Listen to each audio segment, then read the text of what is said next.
Recorded. There we go. I love how much of a gremlin Nicholas looks like. I couldn't stop laughing at the rough draft version. It's so funny.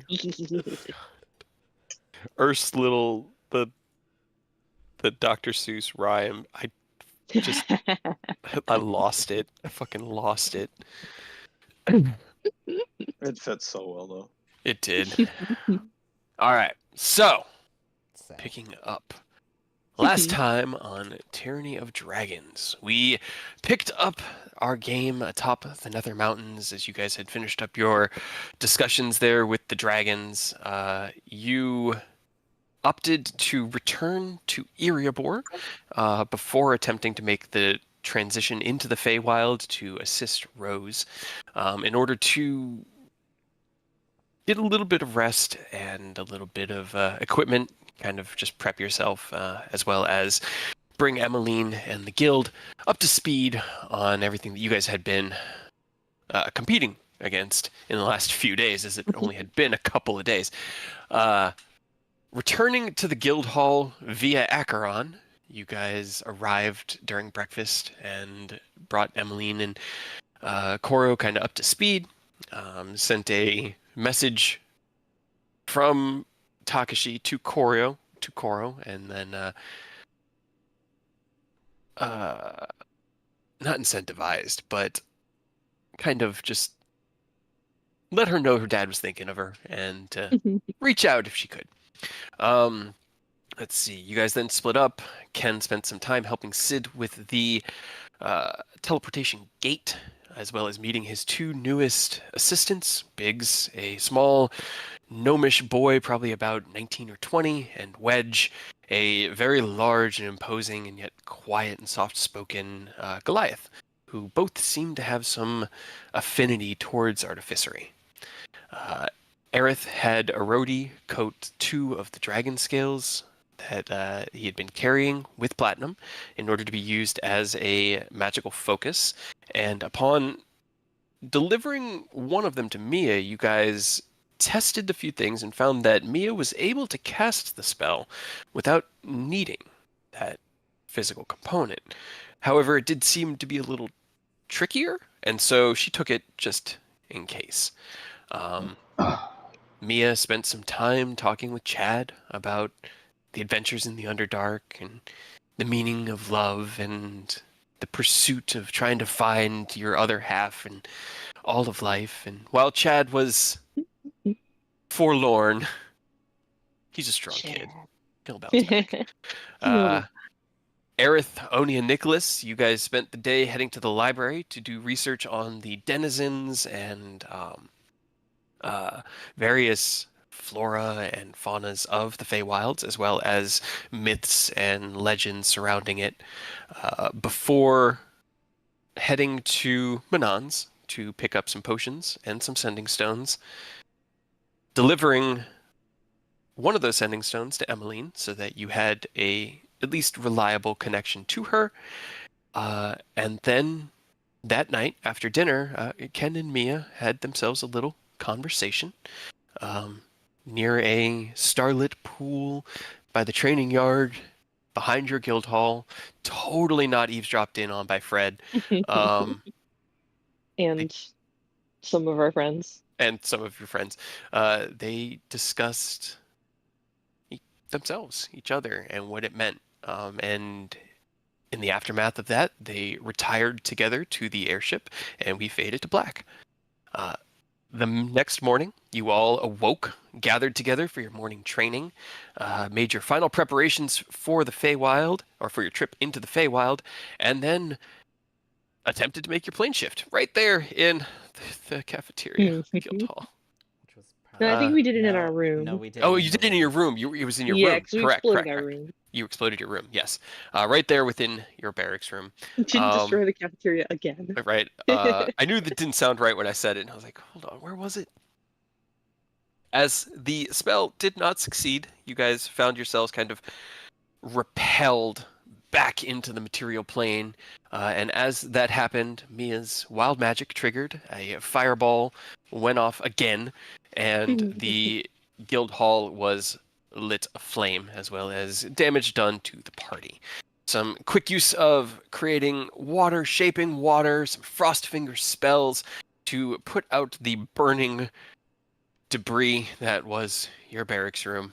You guys got everything under control before continuing your investigation and asking, what the fuck happened? And how do we get in there? You opted to try again, this time preparing a Dispel Magic spell at 6th level in order to try and break through whatever repelled you away from the Feywild. And opting to go outside this time and not do it inside the guild hall where damage could be done, you went out into the training yard and again attempted to cast your plane shift spell. The second plane shift attempt also failed. However, in doing so, Nick was able to exert the arcane energies of the dispel magic into the disturbance that he was sensing, and in that moment was able to kind of break through and spotted a few things. First, that there seemed to be 21 different instances of the Feywild, all kind of layered on top of themselves and wound around themselves and constantly shifting. It also felt like everything within there was flowing much faster. So as you hit it, it was like putting your hand against a pressure washer beam. Your hand was just pushed away from it as opposed to being caught up in the stream.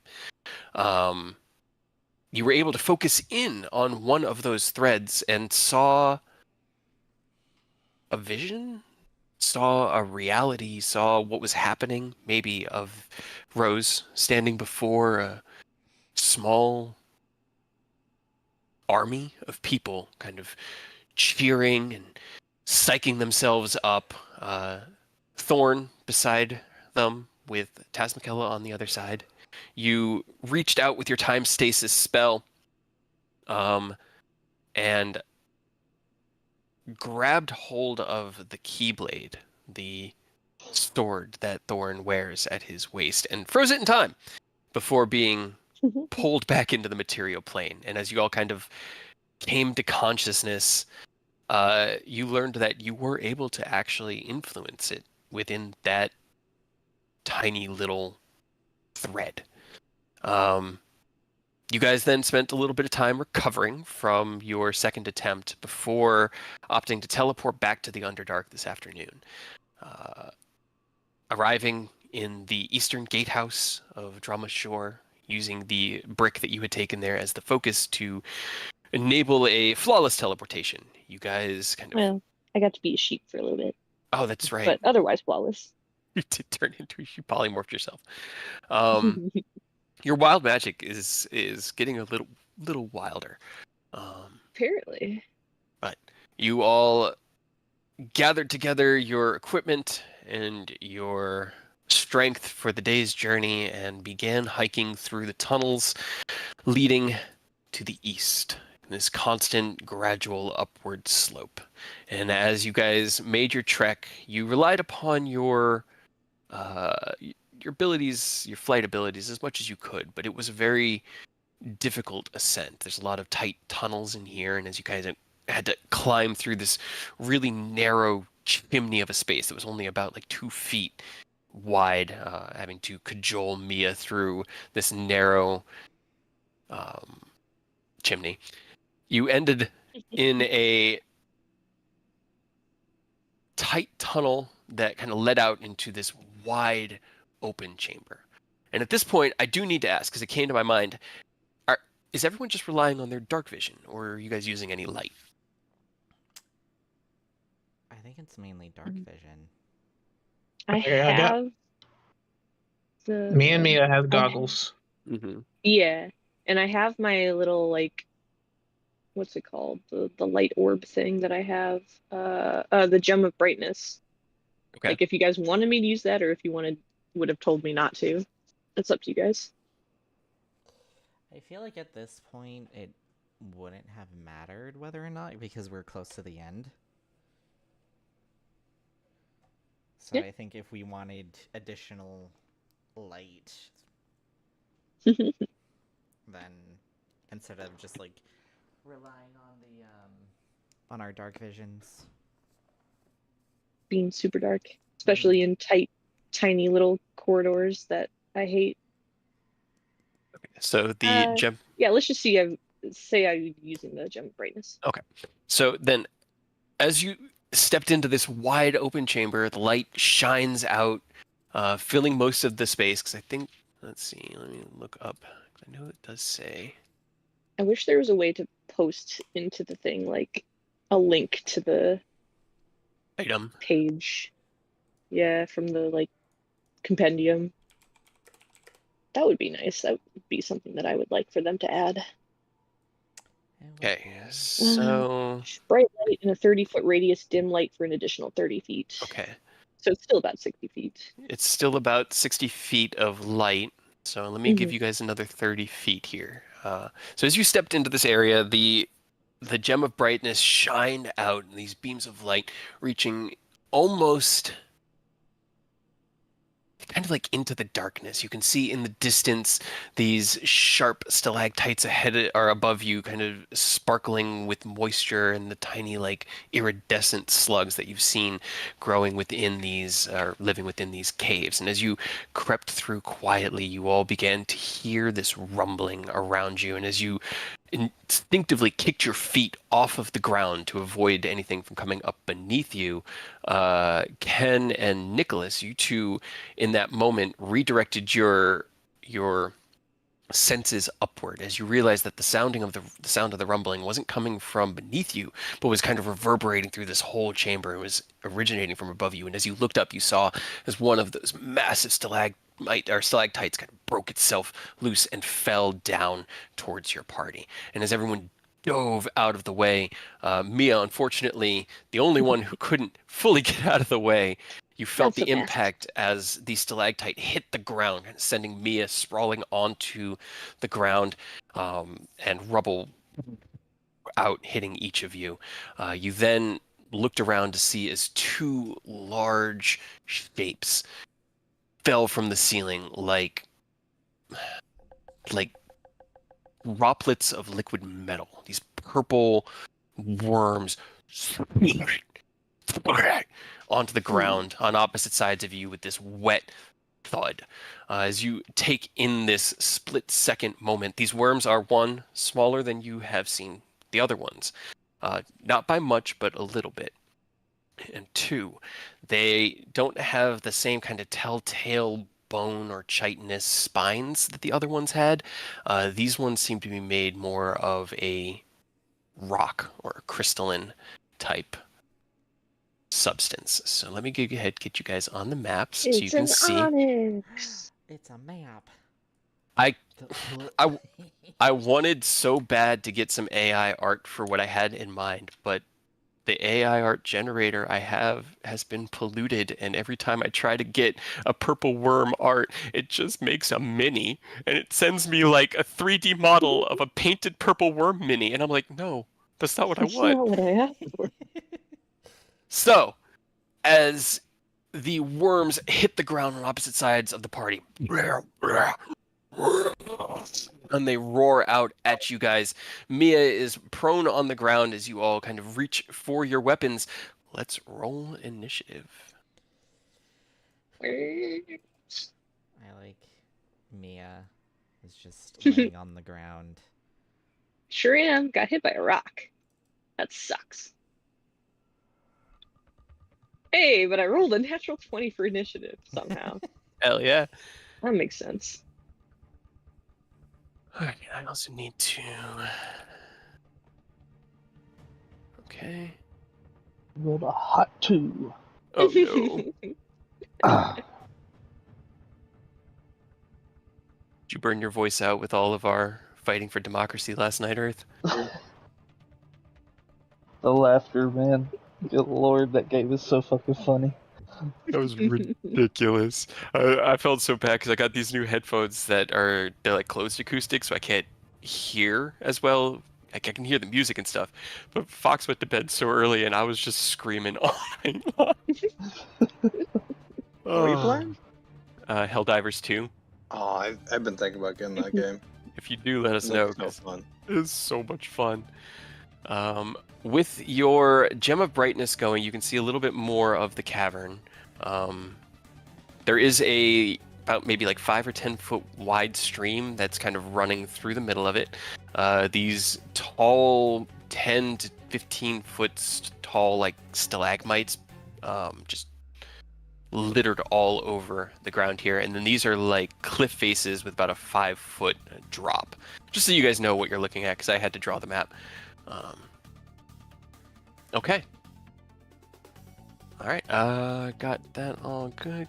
Okay, Mia, you are leading us off. Oh boy, that's not. At least we can get up. I can. I usually need a second to figure out what I want to do, which is great because I usually, I have a 1 in initiative, so I don't usually roll first. um.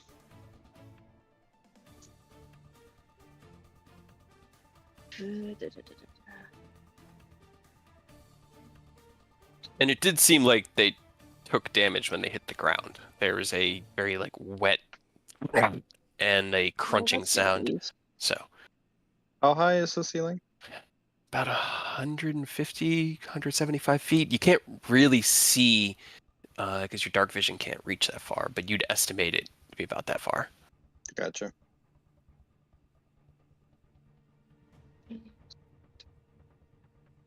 Um.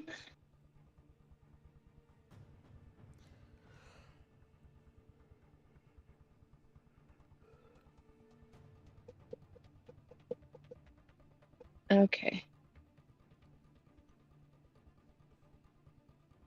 I don't know if that's a good idea, but I'm gonna do it. Okay.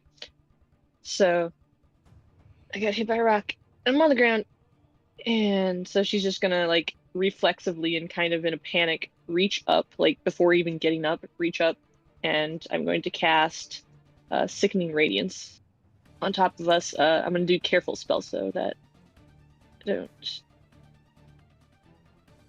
That's 1 sorcery point. Cast it carefully, so everyone succeeds the first saving throw. Okay.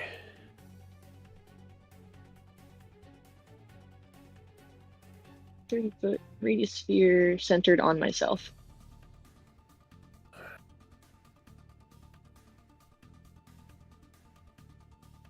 Okay. So since they okay, all right, cool. All right. So are you standing up? And then yeah, at the end of my turn, I will get up Okay. from prone. And did you want to do any movement? Mhm. You'd still have half your movement if you wanted. I guess half movement. I will use my flight speed to fly up. I guess what's half of 35? 15? 15, yeah. 10? Okay, 15 feet up then. Okay. All right. All right. Let's see. So it's not touching us, or it is touching us? It is. It is, but since I did Careful spell, you succeed the first saving throw. So we just have to move out. So you wouldn't take the damage or the exhaustion on the first throw, but if you re-enter the area. Right. So as Mia kind of picks herself up off the ground, casting this spell out from like centered right on her, you see as this billowing green cloud just emanates out from where the staff is, and as it curls towards you, there's this little deflection of arcane energy as it drifts around where you are, but you can already see it kind of closing in around you. You're safe for now, but it is a big cloud of evil's fart. All right, and then she drifts up into the air about 15 feet above. Okay. Nicholas, it is your turn. Psychic Lance. Okay. Is it not coming through? Oh no. Why is things not working? Oh no. Oh. What is going on? Roll 20, why? I just want. My character sheet is hiding it. That would do it. And I'm going to cast it at... let's do a 5th level. And it's going to be the one closest to Mia. Okay. right, intelligence save. All right. I'm sure they're As real you, smart. yeah, no, -5. So, Oh, Mm. uh, And then he's incapacitated till his next turn. as you reach out with the spell, there is a how to describe it.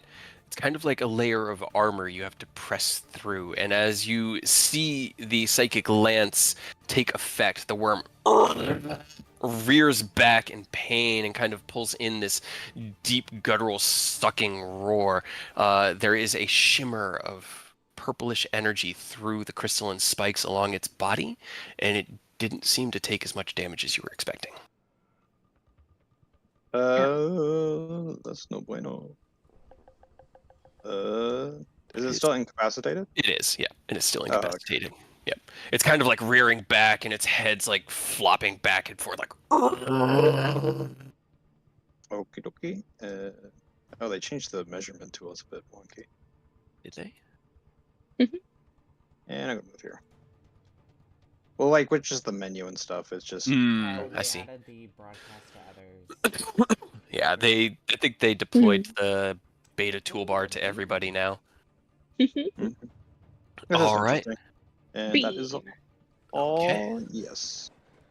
Aerith, it is your turn. My turn.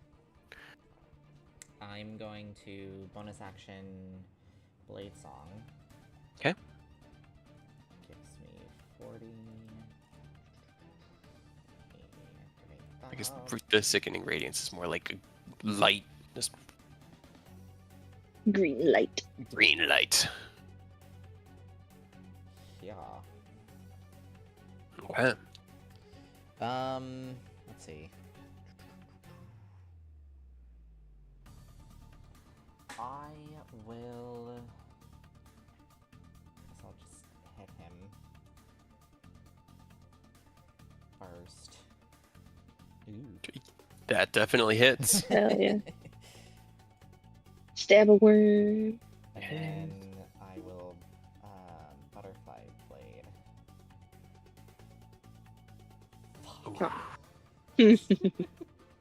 All Why right. don't you So ever do your butterfly blade on your first attack? Don't listen to me.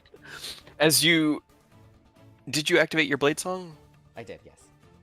As you activate your blade song going into your chant, you charge to the other side of this rearing worm as it's crying in pain. You strike out with the scariest, and as it carves through the like softer leather skin, the energy that radiates around it pulses through the creature, and while it does deal damage, it doesn't seem to deal as much as you were expecting. And as you look up, you see the shimmer of like white light through the spines mixed in with the purple. You kind of like draw back, activating your butterfly blade, and as you go to strike it, it looks down at you and starts to roar in your direction, and unfortunately you miss.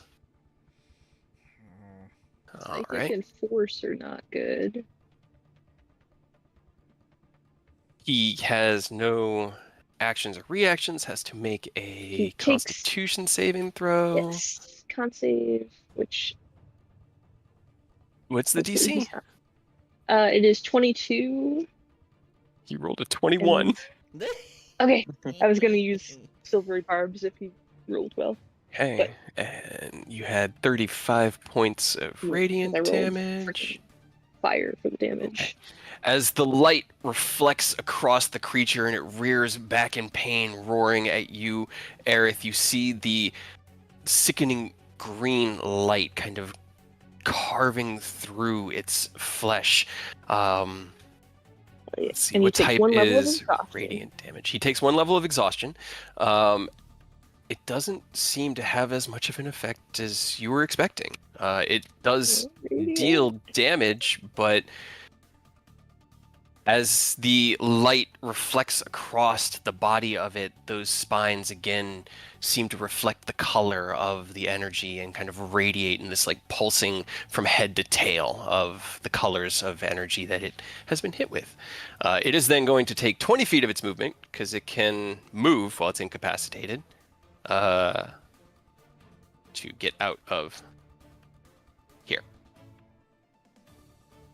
And that's its turn. Oni. Let's see.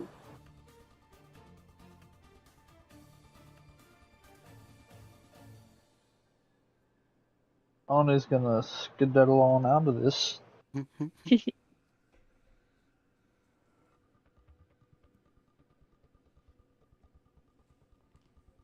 So it's the Echo. Because it only has 1 HP. Only could take a round or two in there, but he doesn't want to. But the Echo cannot, so we're gonna get the fuck out of there. Yeah. And then we're just gonna swing. Okay. That hits. Alright. Okay. Let's see. 17 hits.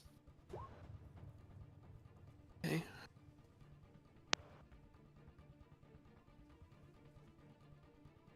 If a 17 hits, I know a 34, 32, and 31 also. That's why I was just letting you roll. Okay.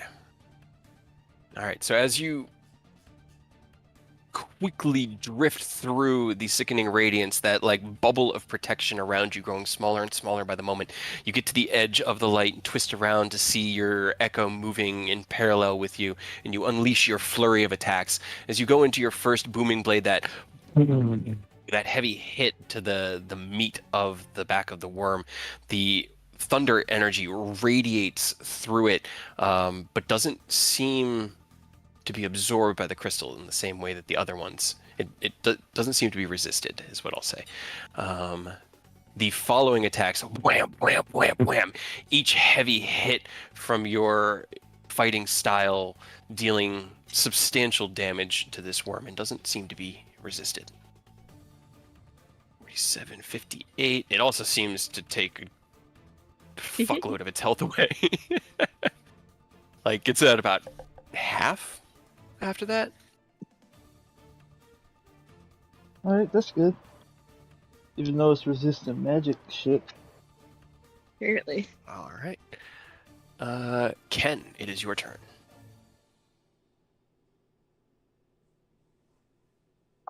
Unmute myself, first of all.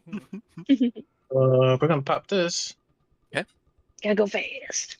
And I'm going to grab Mia and then fly out to, let's see, 5, 10, 15, 20, 25, 30, 35, 40, 45. I'm gonna get it like What's your movement here-ish. speed? This 60. Okay. Are you dashing? Because taking, I know, but taking Mia with you will half your movement. Oh, Like, she can willingly be grappled, and you can grab her and drag her with you, but it will slow you down. So you'll have half Yeah. movement. You'd have to dash in order to make it. darn it. Okay. Crap.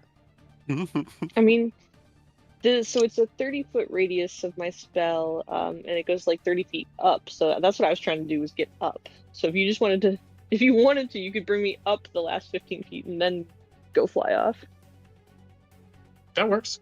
I'll do that then. Okay. At least you have a little bit more speed. So you were like right there. Yeah. That would, okay, after dropping Mia off at the top of the bubble, you would have 15 feet of movement left. Because it takes you 15 to get to her, 30 to move her another 15, and that's 45 of your 60. Yeah, so that doesn't do as much as I had hoped. I guess I'll just fly up with her. Okay. All right. And then so I'll just take aim at the worm Air's fighting. that gives you 2 shots.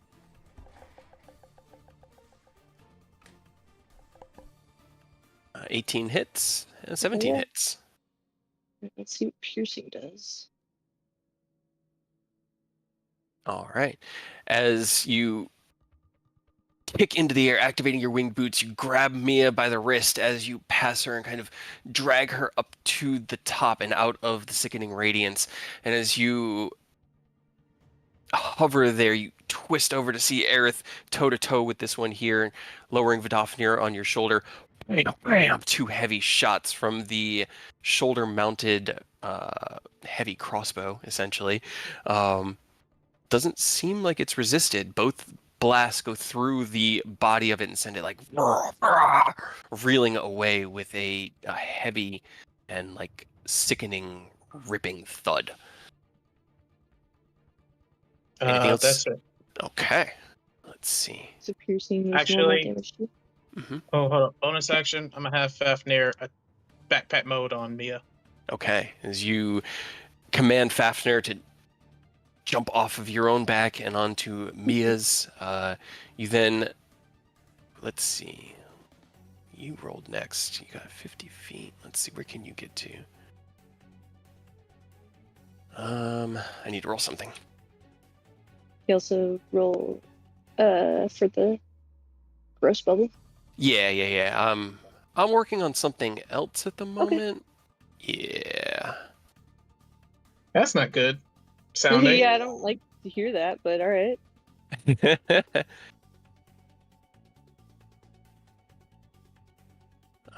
All right.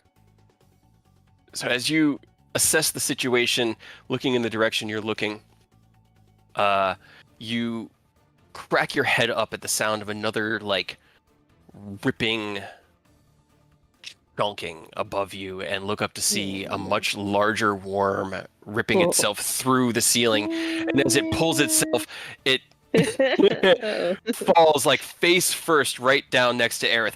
Wham! Hitting the ground. He falls into my bubble though, so he He takes. does fall into your bubble, so he needs to take a con save. That is a 26 on the Okay, save. I will try to silvery barbs him. Okay. That's a 20. Yay! That's better. Big fucking worm with. Oh, Okay. thank you. It, as well as the other one, seems to have those same crystalline spines in lieu of the bone ones that you see in the artwork. And as it falls into the sickening radiance, it roars in pain as you see the light carve through it. But as with the smaller versions, it doesn't seem to do as much as you were hoping. It does But hit it you're with a level of exhausted, so- exhaustion. Yep. Right, and that's what I'm trying to do, so it's all good. Because it has. Let's see, where's good? I'll just do that one for right now. All right. It also didn't need to use its action to get there. So as it lands, it rears up. Uh-uh. 23 to hit Aerith? No. He is blade singing, so maybe not. He is. I don't know if he came back from the bathroom, but His AC says 24 at the moment, so I'm going to Hey. assume that he just misses. nah. I'm just making sure he's got everything ticked and set up correctly.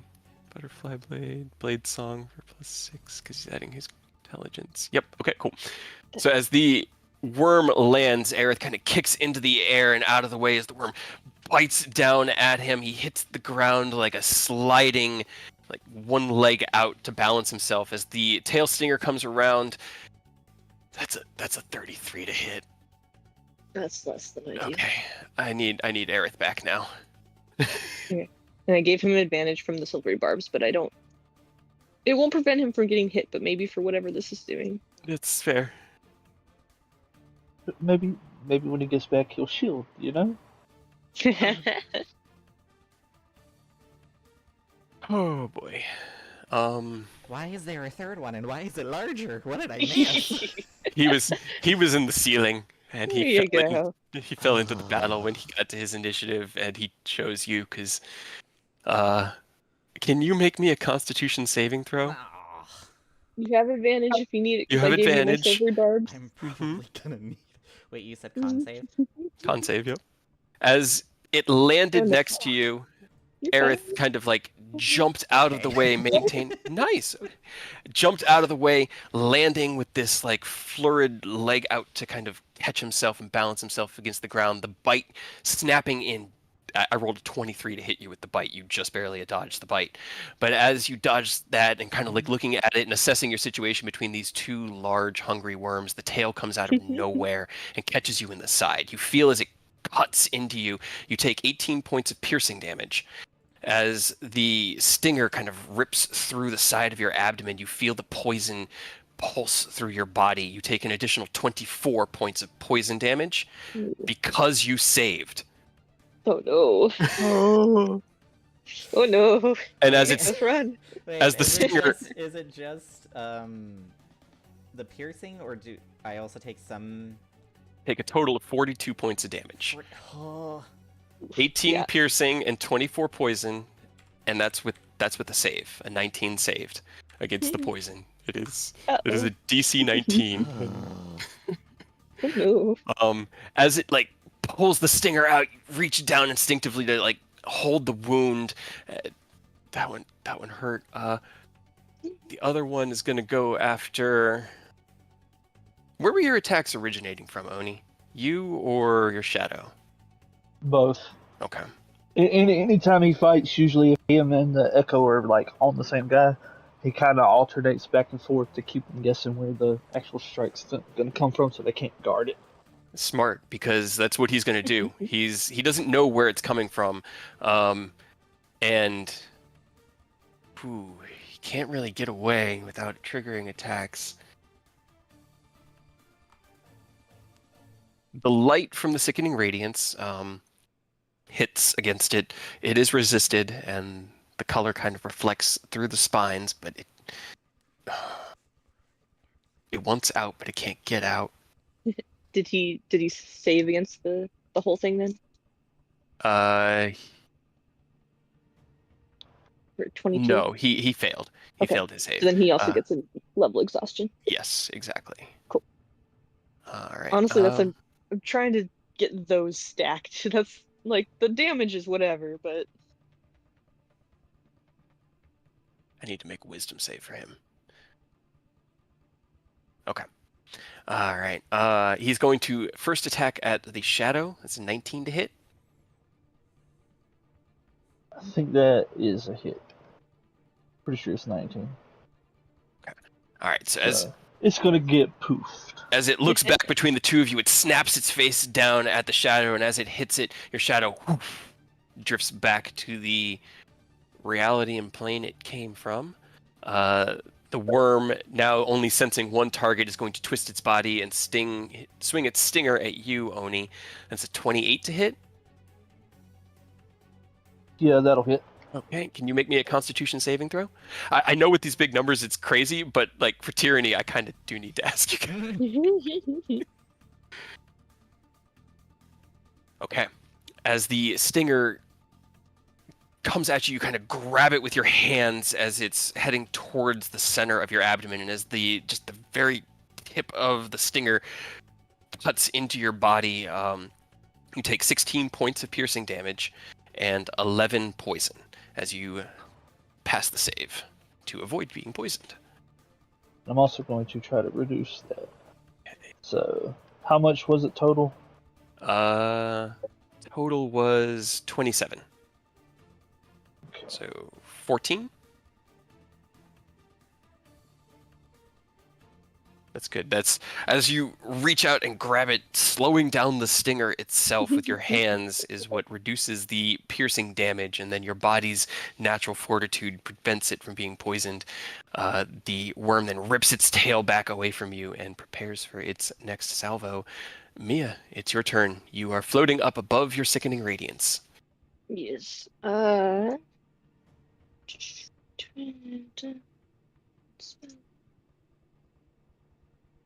Equal the spell's level. There was one other thing I forgot to narrate because it happened to Shadow Oni. When the bite snapped down on the Shadow Oni, there was a flash of that pale green energy out of its teeth, and its spines are no longer glowing.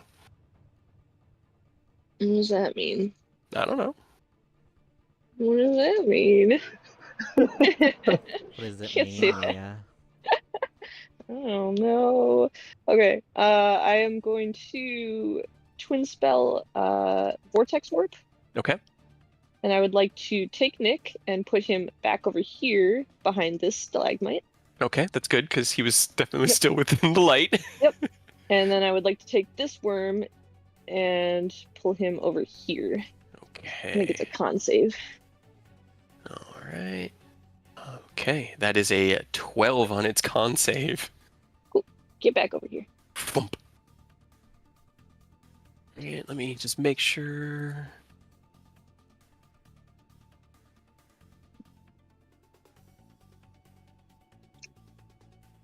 Oops. Wow, okay, there is no size limitation on Vortex Warp. That is Right? crazy. It's great. I really should always just have this up, shouldn't I? Yeah. The day I bookmark it will be the day we finally bring Rose back. I know, right? 87 or 69.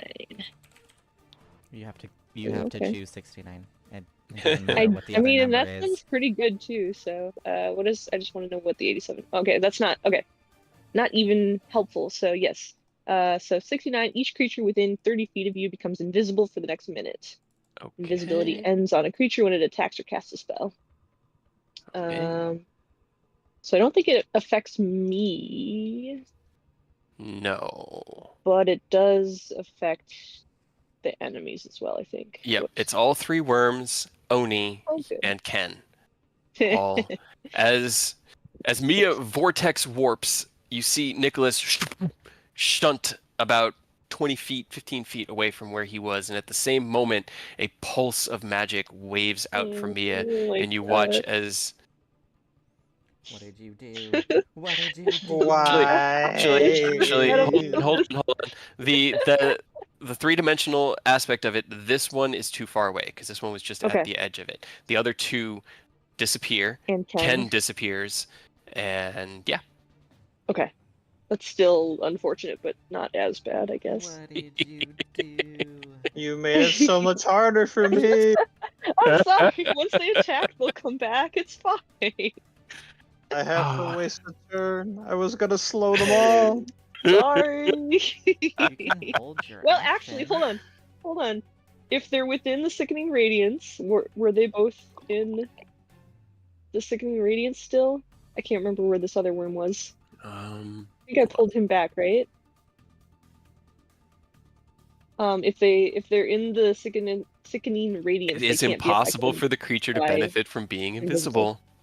There you go. Okay. That is It's fine. fair. I fixed That it. is good. You fixed it. You fixed it. Yay. So But Ken is as still invisible because he was the outside with me. wave washes out, you see as the worms kind of ripple before the green light from Mia's original spell cast them in this pale kind of almost translucent shadow. Ken is still gone, but the I worms are fixed there. it. She just looks around and looks really concerned. Ken? Uh-oh. Uh-oh. Anything else you want to do? No, I'll stay here Okay. and Nicholas. try to look for Ken. I cast slow. All right. I Wisdom want it saving. centered where all of them are in it. Gotcha. Wisdom save. Okay, okay. Then. Okay. All three are slowed. Awesome. And then I'm gonna move right here and crouch in the corner, right behind this little Good man. black knight. All right, I'm just gonna do that one. I do not exist. Okay. Aerith, your turn. Matan.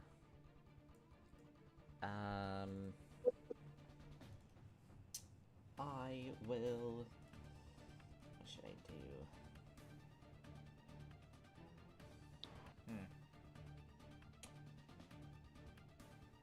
I'm gonna use 2 charges of my file and activate element weapon. Okay. I will use the element of Surprise. lightning. Okay.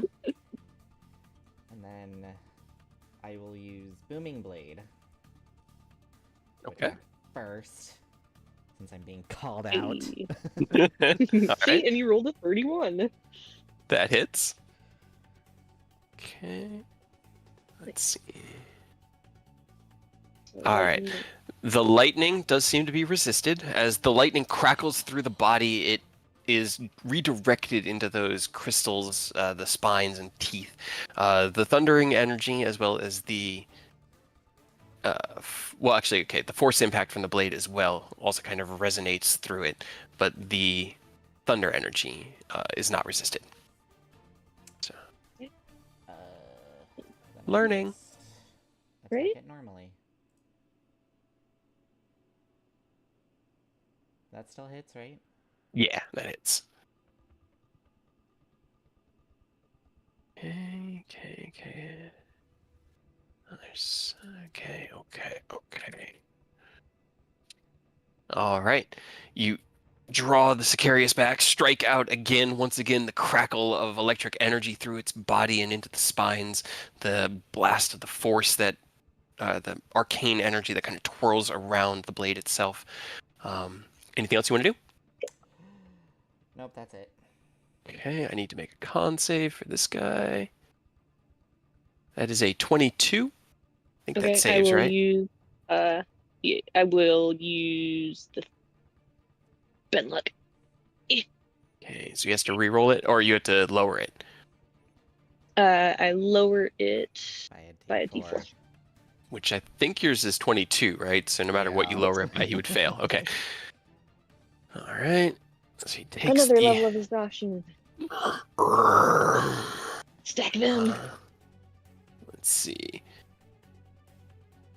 Exhaustion. So 2 is speed halved. That's what I thought. Okay. So as the Yeah, I gotta get them second up to 3 so they have disadvantage. hits and it roars, it looks up and can see you at the edge of this horrible green light. Everything is too far away. You see it like rear its head up and then slam it into the ground, and the ground itself just begins to tear away. It's going to use its action to dash and just dig 20 feet into the ground. Oh.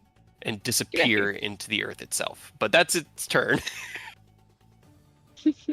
Oni, your turn. Wait, okay, actually, and I think he goes a little bit less because he's slowed too. Yeah, I know. They normally have a speed of 40. He had a speed of 10. Okay. He dashed for 20. Okay. All right, Oni, your turn. All right, then I'm just gonna keep on keeping on with the swinging. Just gotta make sure booming blades on for the first attack, so that I don't have to toggle on or off in between hits. 19 hits.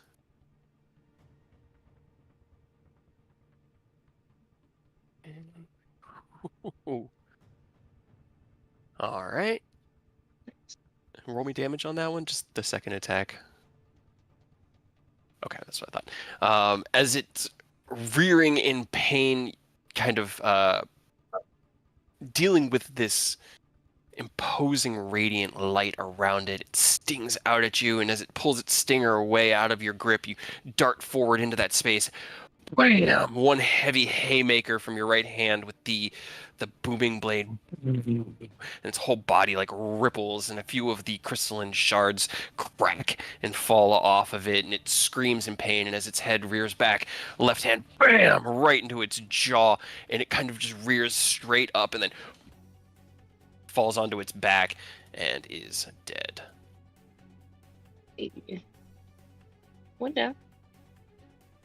Who to go? All right, well that works out then. Seeing as I didn't have the bonus action to, flurry of blows since it died. Bonus action's gonna be spent getting my echo back out, Hell yeah. and then we're gonna skedaddle me and the echo about 15 feet in the air, just in case the one that went in the ground somewhere in the dome doesn't pop up and devour us from underneath. It's not fair. You can't think ahead like that.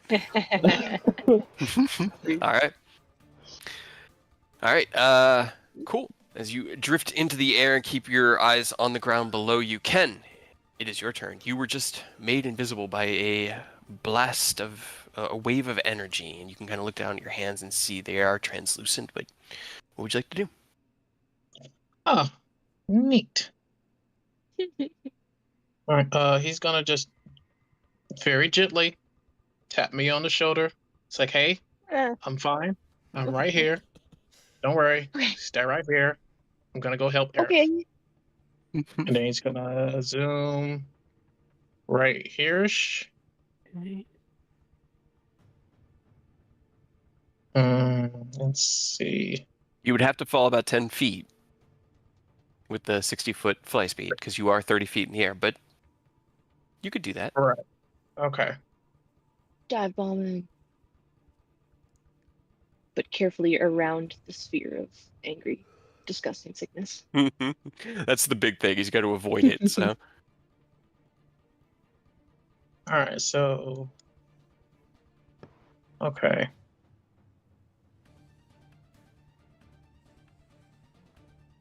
I need to read a spell.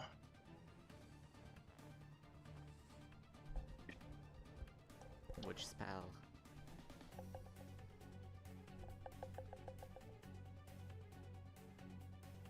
I'm gonna adjust myself to where I don't hit anybody with this, but I want to cast Thunder Wave. Ooh. okay. All right. 15-foot cube. Right. Constitution saving throw. Okay. All right. That is a 23 on his save. Damn. Yeah, they're big and beefy, so Still they tend to have half damage. Yeah. Go ahead, roll me your damage on your spell. 2d8. Okay, so You take 3 points of bludgeoning damage as you dart over there and kind of fall that last 10 feet. But with your heavy armor mastery, you manage to land in such a way that you hit the ground like. You take no damage because it reduces all incoming bludgeoning by 3. And you just look cool. Superhero landing. All right. The thunderous wave kind of across the worm as your invisibility wears off, having cast a spell. You still have 2 attacks because you have your hasted action and one other attack action. I'm shooting them. Okay. Well, you are right now in melee with it, technically. Oh, really? Yeah, because the circle is like it's a 15 by 15, but because it's a circle, you're at the So, corner of it. This Yeah. cube still Like, this counts part as is him his, too. Yeah. Mm-hmm. Okay. All right. Never mind. I'm gonna punch him. Okay. Hmm. 19 does hit. Oh, that was put out Unfortunately, there. Ugh. Well, he's using the roll. I was just going to use the roll, which with Nidhogg would have been a 20, so a 20 would still hit. Unfortunately, the natural 1 would miss, but you can go ahead and roll 1 hit with Nidhogg. As you Okay. hit the ground and standing up, release your thunder wave out of both hands in front of you, this rippling like pulse of energy that washes across the worm, and as it kind of braces itself against it, you dart into that space, wham, wham, 2 heavy hits. The first one right into the snout. You feel the flesh beneath kind of give way, and as you swing with your other hand, it rears back out of the way, not wanting anything to do with that. Okay. Next is going to be the worm's turn. Oh, worm. So, let's see, who's he going to attack? Okay. Attack my friend. I dare you. All right, well, the bite swings out at you, Ken, the large mouth crashing down towards you, but with a 21 to hit, you definitely dodge out of the way, and its mouth slams into the dirt. It is then going to swing its tail at 6. Okay. And with a 33 to hit, why couldn't I have done that with the fucking... oh my god. Ken, can you make me a Constitution saving throw? All right. 4. Hey. Okay. You take 24 points of piercing damage, reduced to 21 because of your heavy armor, and 19. Oh, wait. I have a cloak of displacement. Hey. You're like, See? no. Roll it again.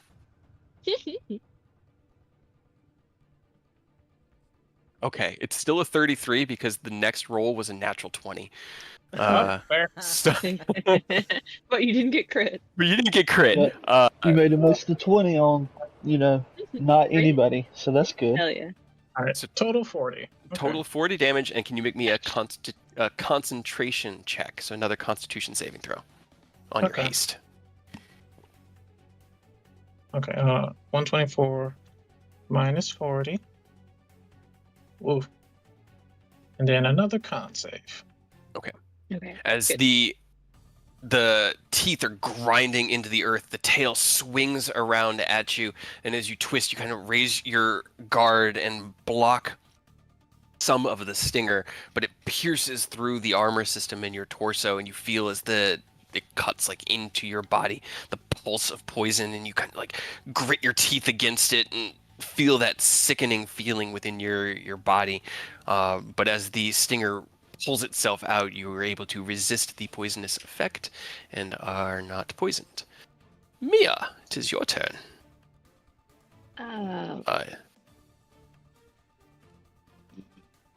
Okay. He also needed to make a save at the start to not take a second stack of exhaustion, but that was a 25. That's fine. Boy.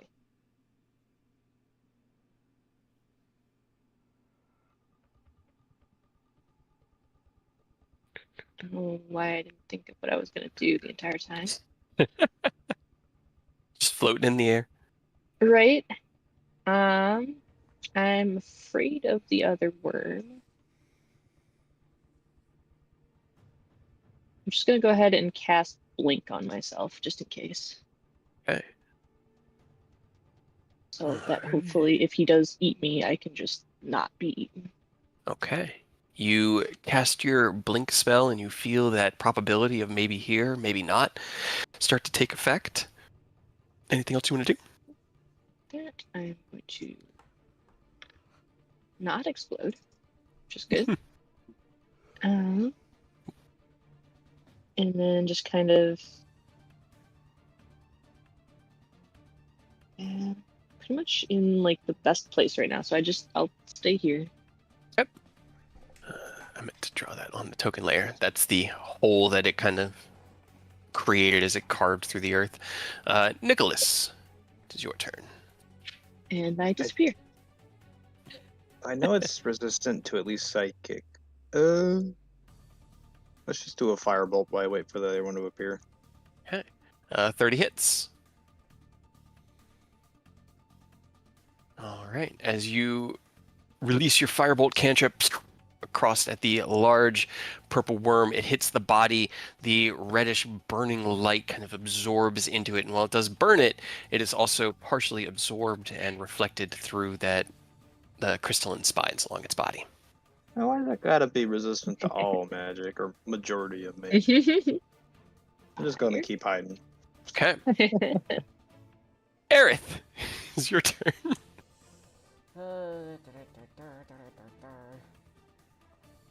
see. I should really change that spell.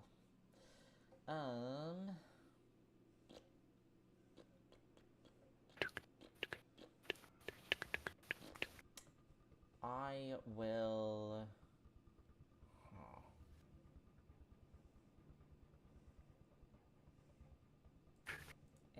I'll just whack him. Okay. Booming blade. 18 just hits the big one. Yay. All right. And then normal attack. Got it. Oh. 8, 13. Okay. Okay. As you carve through the first attack, the booming energy of the thunderous blast rippling through the body.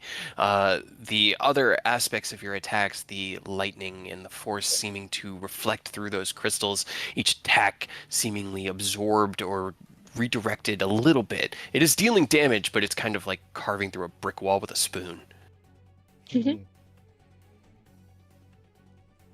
Anything else you want to do? No, that's it. Okay. So let's see. Exhausted, slowed, but they do get a wisdom save against the slow at the end of their Yes. turns. So You should. The big one should have done that. I think Okay. last turn. all right, the big one still hasn't shaken it. What's your spell save DC, Nick? My spell save is 22. 22. Okay. Think. Let's see.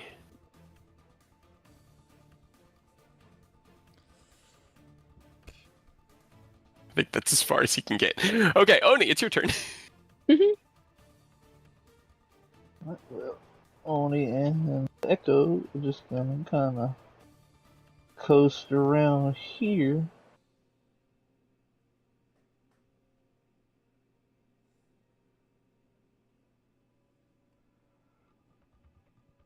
I can get right here in the Echo.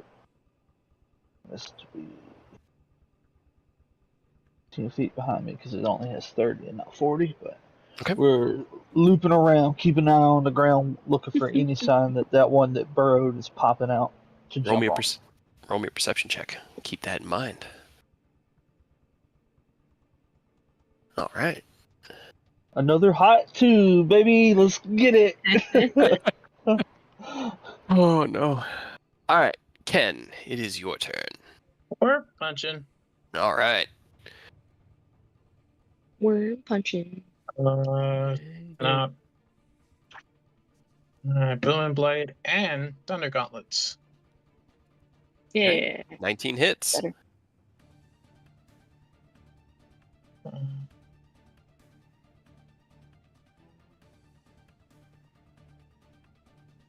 Not sure I clicked everything right. All right. As you lower yourself into your attack stance and kind of kick on the Thunder Gauntlets, this whirring sound, and your armor system, you release it. Wham! The rippling of thunderous energy through the large body of the worm. It didn't like that. I bet it didn't. And your third attack? Oh yeah! You hasted, man. Wham, wham, wham. Hey, there you go. 19 hits. Why is it coming out as piercing? Okay. All right. Wham. Okay. Next is going to be his turn. Let's see. Yeah, I don't even think I need to roll. I know who he's attacking. No. With disadvantage, that's a 19 to hit on the bite. Ew.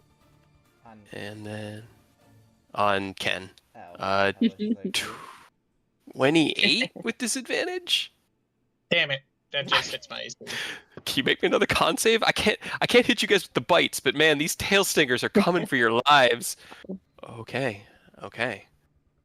All right, you take 19 points of piercing damage from the sting, reduced to 16 with your heavy armor master. And then you take 38 points of poison damage, and you are currently poisoned. No. Alright, what's that total? Total is going to be 54. Big And then I yikes. need a Constitution saving throw on haste. Nicholas, don't you dare go near him. And you lose haste, your so entire now hit you are pool. lethargic. Oh. Oh no. I'm going to go ahead. There's going to be poison. That's going to be your lethargy. Okay. Okay. That's the worm's turn. Mia, your turn. legendary Uh, action. Alright. Okay. Mhm. I else. Hey. I'm gonna Get 'em. use 2 charges, Okay. and I'm going to cast. Oh,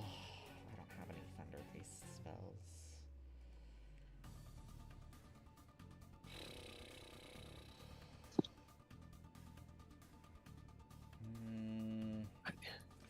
Fuck. I feel it. I feel it. You know what? Screw it. I will cast Hex and Hex its strength. Okay.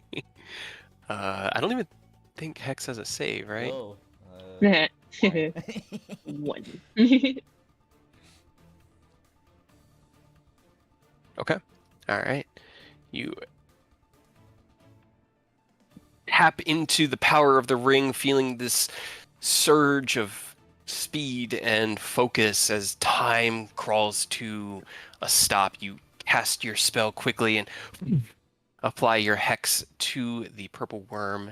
It is now strength hexed. I'll just go ahead and use that one, as well as all of its other things. I did just roll its con save. It rolled a natural 20 against your radiance. Okay, so it didn't take another one. Mm-mm. But it does still The have 3 is the what I was first one. going for. I know. Okay, Mia. That's fine. Okay, pop back in from the ethereal plane trip. Mhm. Just gonna hop up just a little bit, and then I'm going to use 1 sorcery point for transmuted spell. Okay. And then 7 charges to lightning bolt against the big one. Okay. And carve it Thunderbolt? straight through these, so I don't hit my friends. But Okay. And you're transmuting it? yes, to thunder. Okay. Go ahead and roll me your damage. It rolled a -1 on its dexterity saving throw. Nice. Okay. As I you rolled a lot of not great. Hold on. I'm going to use 1 more sorcery point. as you tap into the staff and cast out your lightning bolt spell, you reach into the arcane construct of the weave itself and twist a few dials here and there, adjusting the energy from this crackling blue light into this pulsing like point around the end of the staff. And as you release it, it carves through the air, invisibly just radiating sound waves through the air. And as it rips through the worm itself, let's see. Really wasn't any better. Can So you switch have- out a couple. I'll switch out 3 of the 2s that I rolled for a 3, 6, and 5 instead. You have to use the new rolls. So you're getting Oh, rid of all your of them? lowest. Yeah, Oh, you have damn. to use Okay. all of them. So Okay. 2, 2, 2, 6, 13. So it increases it by 4. So it is Okay, cool. 49 points of thunder damage. And as it rips through the body, you see the front of it like tear apart as this pulsating wave of sound energy carves out of it, and it rears up and swings its head around and seems to be trying to figure out where that just came from. Roll your d20. Hold on. Let me see if I hide. I do. You too. Just barely. Mia disappears. And Nicholas, it is your turn. What are the chances they're resistant to force damage? Pretty high since we already know that they are. Yeah, I know. I literally can't do anything because I'm not going up and smacking it with my quarterstaff. Some enemies you just gotta hit. Man. You guys just be lucky that I'm not hitting with the teeth, because, yeah. That is true. Yeah, you haven't been able to eat any of us yet, which is nice. Let's just do Mind Sliver. It should be a 22 save DC. Okay. All right. He fails. Okay. I think it's a minus D4 on his next saving throw. Okay. All right. So as you release the Mind Sliver cantrip through the air, you see the the face of the worm kind of shake before the spines reflect that pinkish purplish energy and start radiating with it. Each time it has tried to do a bite attack, the spines have stopped glowing.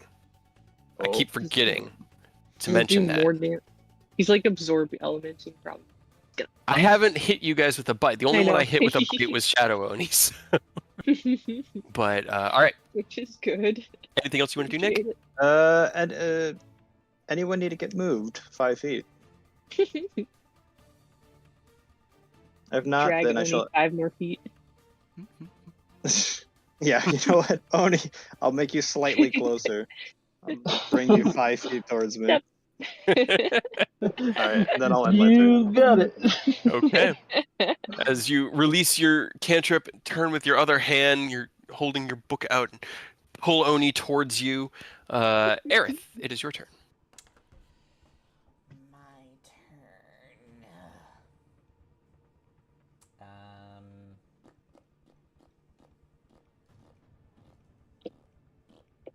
Ken is still lethargic. Yeah. See as the stinger like pulled out of Ken's torso, he's kind of like standing there like staggering just a little bit. You could see the wound in his armor or through his armor, and yeah.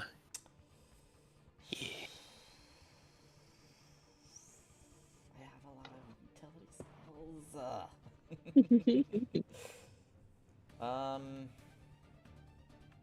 guess we'll see how this works. I'm going to cast Wither and Bloom Okay. on top of me, Okay. so it hits the worm and me. I think it's a con save for him. Yeah, it's a con save. Hey.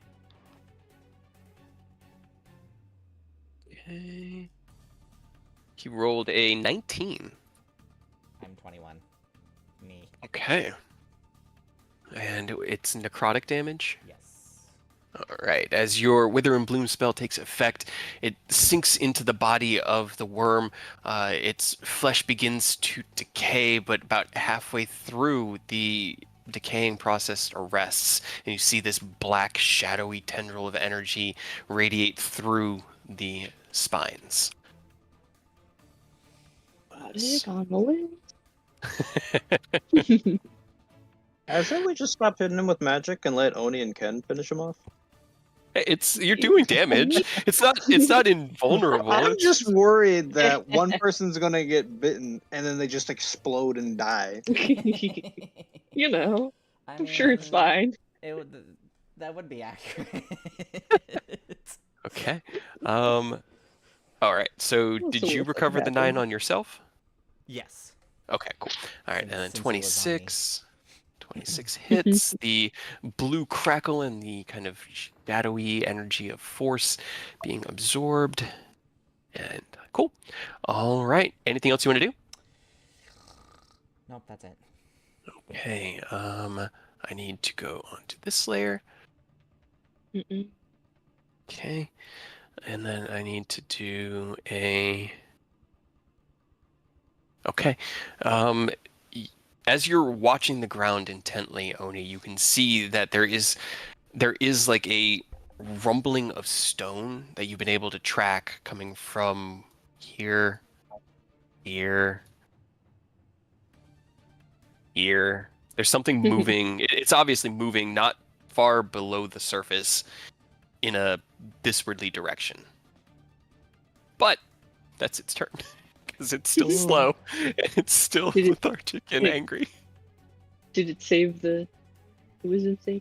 It can't. It has a -1 on No. its wisdom, so it cannot Oh, shake the that's slow. funny, what? Nah. Poor Doesn't work that way. worms. Oni.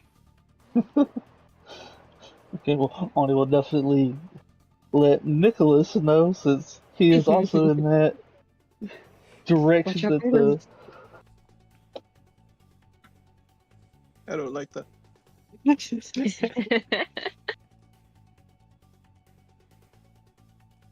Alright, Oni will go right here. And then. I just had the echo still selected. It wasn't supposed to be right there. The echo will be like right here-ish. And the echo is going to land. Oni's going to be a little above the ground. To try to Yep. draw its attention towards the echo and not our little homie over here. Okay.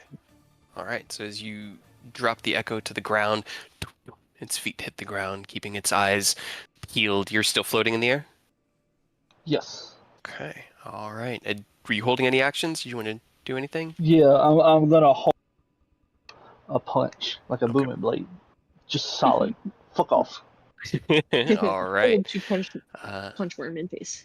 Ken, as the poison racks your system, your body is exhausted by the sapping demand of the haste spell, and after about 5 seconds, you shake your head, and while you still feel sick to your stomach, you do have your faculties back for the moment.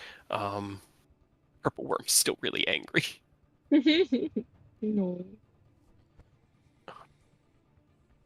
All right, it's a 30 to hit with the bite On on Ken. oh, Yeah, Make it a Yeah. 7. let's make it a 7. Well, Even cloak of even, displacement. even with the cloak. Oh, with the cloak. You're right. Hold on. We got a couple things we could do to save Ken 29. from getting eaten. Did you want to use the 7? Because I rolled a 29. Yes, I am Okay. using the 7. So it's a 21 to hit, which misses. Yeah, it misses. Thank God. Okay. As the bite it has swings. strength hex. I don't know if that affects it. It's just saving throws, just unfortunately, saving, and ability checks. Yeah. I should have done con then. God. Yeah. As it bites down, there is this flash of energy from behind you. It kind of distracts it for just a moment and enables you to activate your arcane shield, get it up in the way before the bite can really consume you. And then it has its tail attack. Also with disadvantage because it couldn't hit you before. It's 25? Yeah. Should No. miss. No miss. Oh. Yeah, miss. No, it Okay. missed. It's just- Misses? Okay. All right. I was really concerned. I was like, what? Wait, no. Okay. No, I missed. All right. Thank As God. the tail swings around, you keep your shield up and turn your body and brace against it. And as the tail hits against you, you kind of feel your feet being pushed back. There's a and you look down on the gloves of your armor, and you can see little spittles of blood. But you are not hit by the tail this turn. Mia, Did you get more tired? Constitution save to shake the poison? you don't get a con save. Oh. He rolled a 20 on that save, so he does have a second stack now. More tired. Keep that there, and he takes some more radiant damage. All right, Mia. All right, blink back in.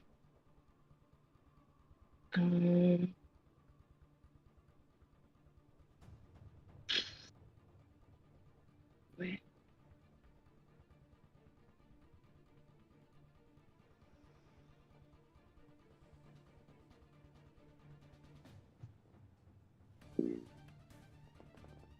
Everything is concentration. Why is everything concentration? The folly of spellcasters. Right. I guess just gonna try to throw some snowballs at him. Okay. That.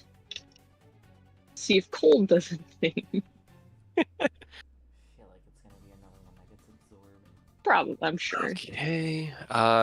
As you snap back into reality, floating just above your glowing green bubble of horrible light, you crack the staff out, and these 3 massive snowballs coalesce in the air around the head of the staff. And as you swing it around, they fly out in this straight line at the worm. The worm is too big. It can't dodge. It has a -2 on its dex saves. It can't.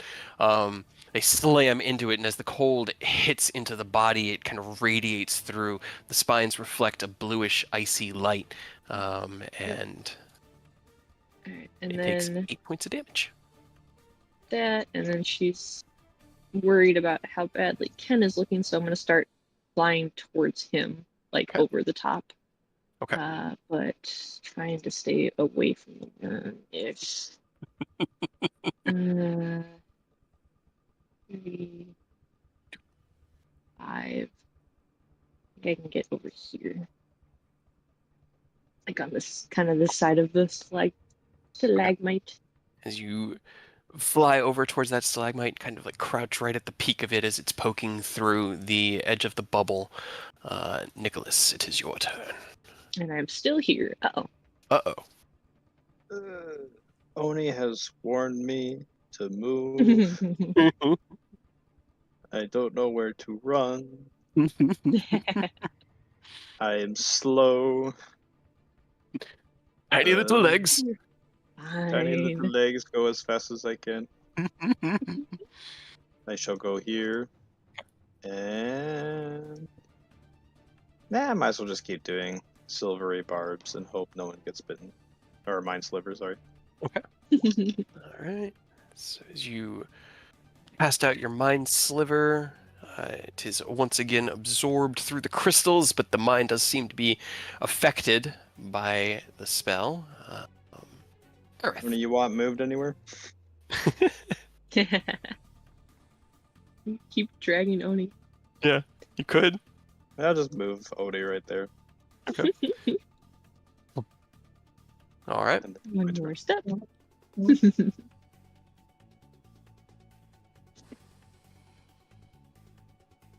right, Aerith. My turn. Your turn. So.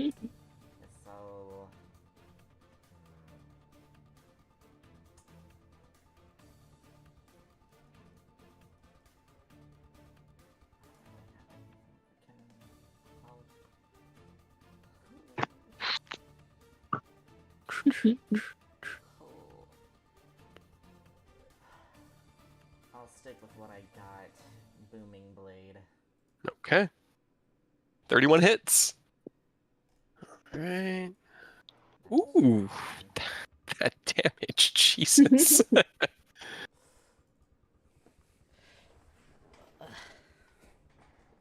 22 on the first hit. And okay. Got it. Okay.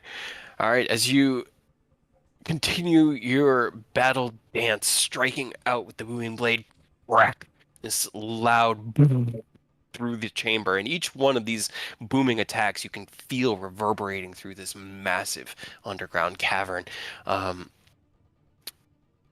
Some of the force and lightning energy being absorbed by the spines, but enough of it getting through that it's definitely starting to show some wear and tear, and is looking a bit desperate at the moment. Anything else you want to do? Bonus action, I'm going to throw Ken 2 charges of healing light. Okay. Almost Take empty. a back step, kind of twist the Sicarius in your hand, the blade itself retracting in, turning it over, wham, wham, 2 blasts of healing light over at Ken, and you recover 10 hit points, Ken. Thank you. Oni, could you go ahead and make me your attack roll, as the shadow has done its job magnificently, and the worm emerges just outside of where it hopes is the radiant light. It can't really get much further away than that, but it's going to try and bite. Yeah, so as it emerges from the ground, this tremor, it slams its face down, and as the shadow takes a back step and attempts to punch out, it's just completely absorbed. Just like the shadow just goes into the worm's mouth, and then when the worm like twists away, he's unfortunately gone. But that's all that he gets to do this turn, and I need to ask the dice. Yeah, he does have to make a save against that because he is still within 8. Yep, and that is a 6, so he gets a 3rd stack of exhaustion. Yay, 3 stacks. Disadvantage. All right. You love to hear it. If I get 3 more, then they die. Okay. Oni. Okay, it's not. We're just gonna skedaddle all right back in where we just were. Except it's real Oni this time.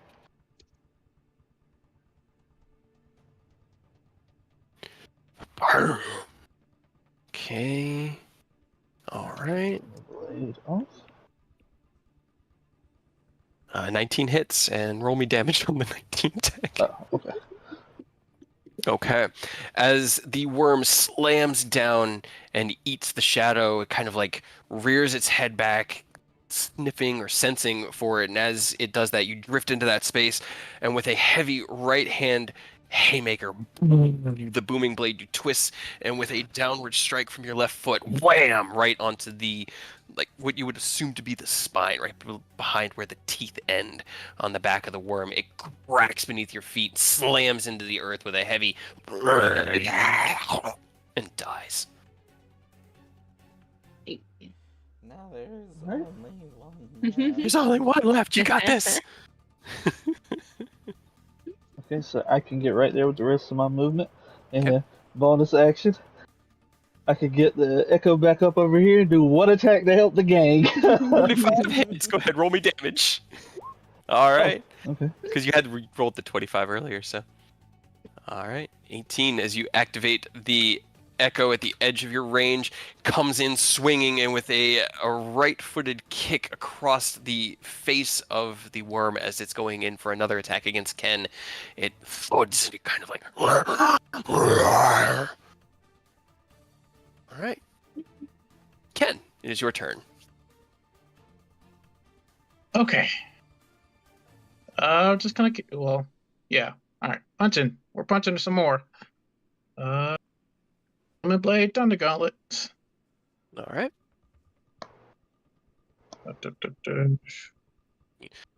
Take that step back, cock your right arm down. You feel that thunderous energy start building within the gauntlet itself. 18 is its AC. Go ahead and roll me damage on that first hit as you wham, deliver your first heavy strike. All right. Okay.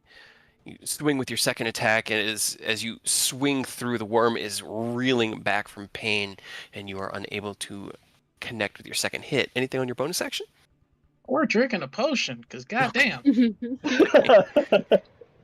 Would- greater. Wouldn't this be the perfect time for that filter of love? You look up at the worm. There's just... Oh, no, the worm. It is. 44 plus 4. Yeah, 4d4 plus 4, yep. No, it would have Oh, been God, better that would've been if horrible. it was Aerith. Mia would be heartbroken if Ken chose a giant purple worm over her. Over her, right? That would have You're like, been But tragic. Ken. We had a Alright, thing. We did Yeah, a a little bit. thing. Your lethargy's gone, but you are still poisoned. Oh. Okay.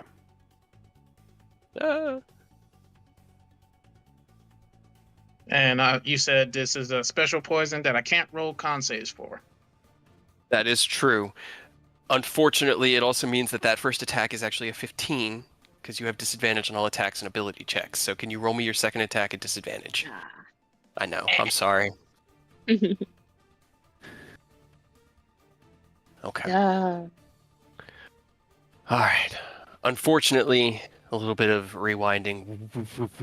As Oni's shadow comes in and kicks the worm, you go out to punch with that heavy hit, and as you do, you feel a twinge deep within your guts, and you cough and look down at your gauntlet to see you've spat up like a goblet of blood.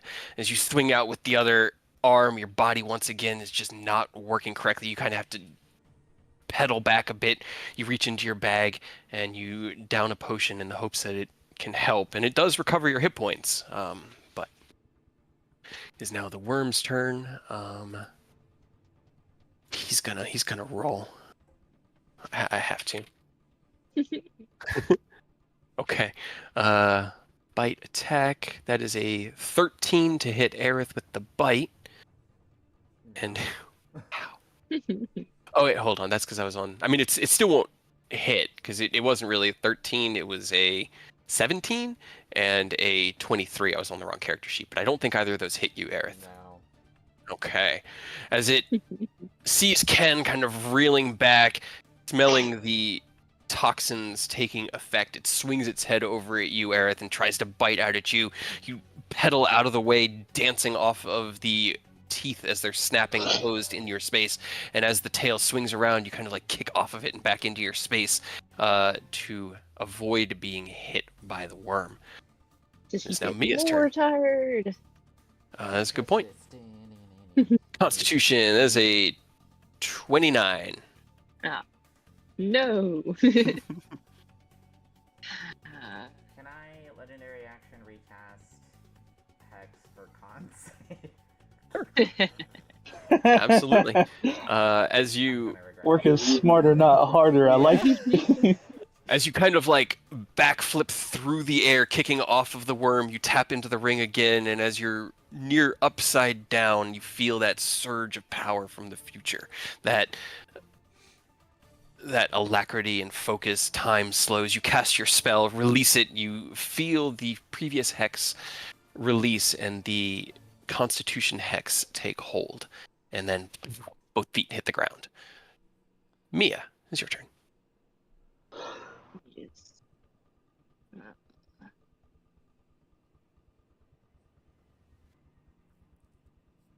I have absolutely nothing for healing or helping. Your combat monkey, wild magic sorcerer doesn't have support aside from vortex warp. Right. It's crazy. Is this another situation like with campaign 2 Jester? Where she had No, because she was no- a cleric. Well, She had she no- had no no no healing excuse. spells at a point. For a cleric, that's inexcusable.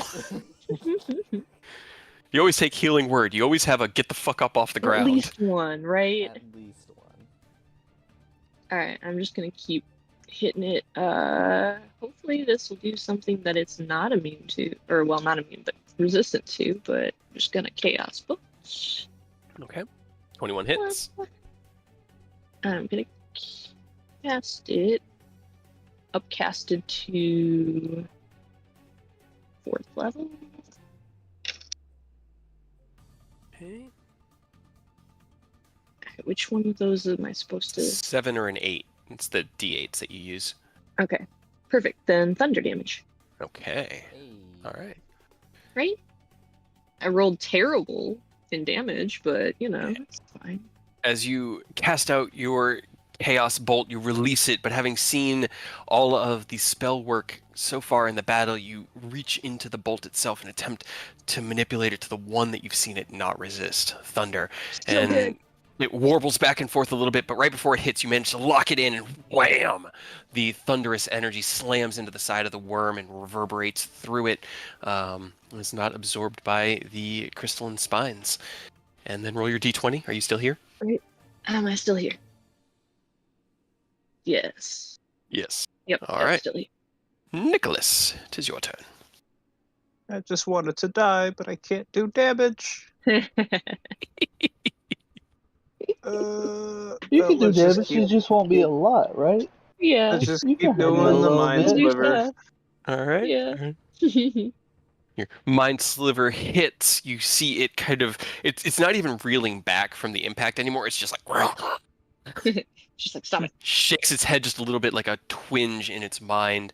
On a pulse of that pinkish purple energy. Anything else you want to do? Oni, you want to be a little bit closer? Go what you feel. One step at a Thank you, time. Nicholas. One step at a time, just shove it forward.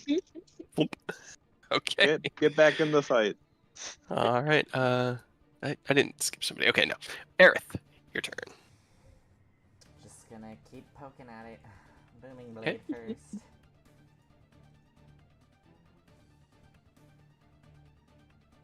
That definitely hits. Aw. All right.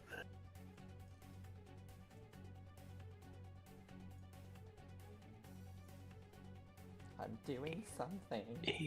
18. Every little bit counts, you know? Okay, got it. All right, you release your 2 attacks, carving through its that hard, leathery skin on the outside. You see as the blasts of magical energy from your attacks are being absorbed through the body, but you carve anyway. It's still up. Anything else you want to do?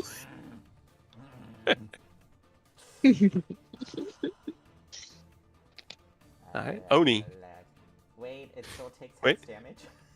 Oh, it does. Yeah, roll me your extra d6. Okay. Eh. All right. It's something. It's still something. It is. Hey, it Hey, is. you can ship a boss to death. It's fine. All right, Oni, your turn. Okay, well, as Oni's just moved by Nick again, the echo's just teeing off. All right, 23 hits. Do this so I can turn Booming Blade off. Okay. Okay, both those hit. Everything except for the one.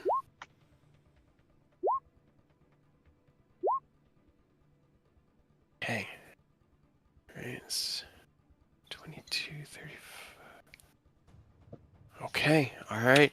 How's it looking? Does it look like it might It looks like if it, like yeah, if it tried to run right now, you're pretty sure that you could kill it before it got away. Okay, then we're just gonna action search and go ahead and wrap this up. Get Ro- it has 5 hit points left. How do you want to do this? Then honestly he's gonna like punch it to try to get on the side of its mouth to get its mouth open, step in and just flurry of blows like every bit of soft tissue inside of its maw. Just Okay. piecing it up from the inside, just in the mouth. Oh. As you feel yourself pushed forward, you reflect your consciousness into your shadow and enter that state. Punching upwards, you crack open the maw, and with a roar of pain, you jump in. And the last thing you guys see is the shadow jumping into the mouth, and then this whipping and tearing sound as the worm just twitches and quivers in the air before it and slams into the ground. And as the mouth opens, you watch the shadow kind of walk out and dust himself off and step out of the worm. And we are now out of initiative. I'm gonna cast Lesser Restoration Ah. on Ken. Okay. Thank you. I don't have that spell. Where was my? I was using this one. Okay. As the worm trembles and finally releases its last, you dart over to Ken and activate your Lesser Restoration spell. You feel it take effect, and the poison within his body dissipates. And Ken, you immediately feel that kind of burning, corrosive corruption deep within yourself fade away, and you can breathe a little easier, and your body doesn't hurt nearly as much. You're still in a great amount of pain, but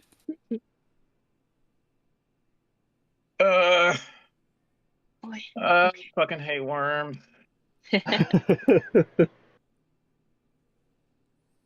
He's just like laying like flat on his back, just like fuck worms, fuck everything about him. Mia just drops down. I'll drop my Signing Radiance. Okay. That.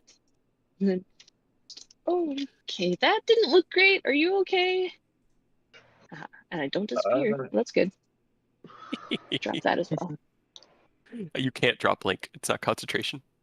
Oh no, You're just going to be It's fine. blinking for the next like 30 seconds. it's fine.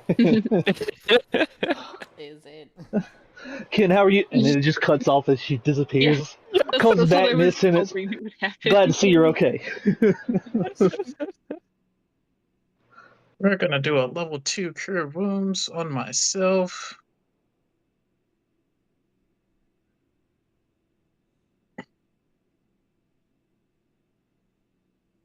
And then here, I'm going to go ahead and reveal you guys the rest of the room now that you're out of battle. So the cavern itself is pretty massive. There are 2 possible routes for you to take out of here. You came in through this here. It's this narrow, like 5-foot wide passageway that leads down to the very, very tight descent that you guys had climbed up. That's only about, that's about 150, 200 feet in length.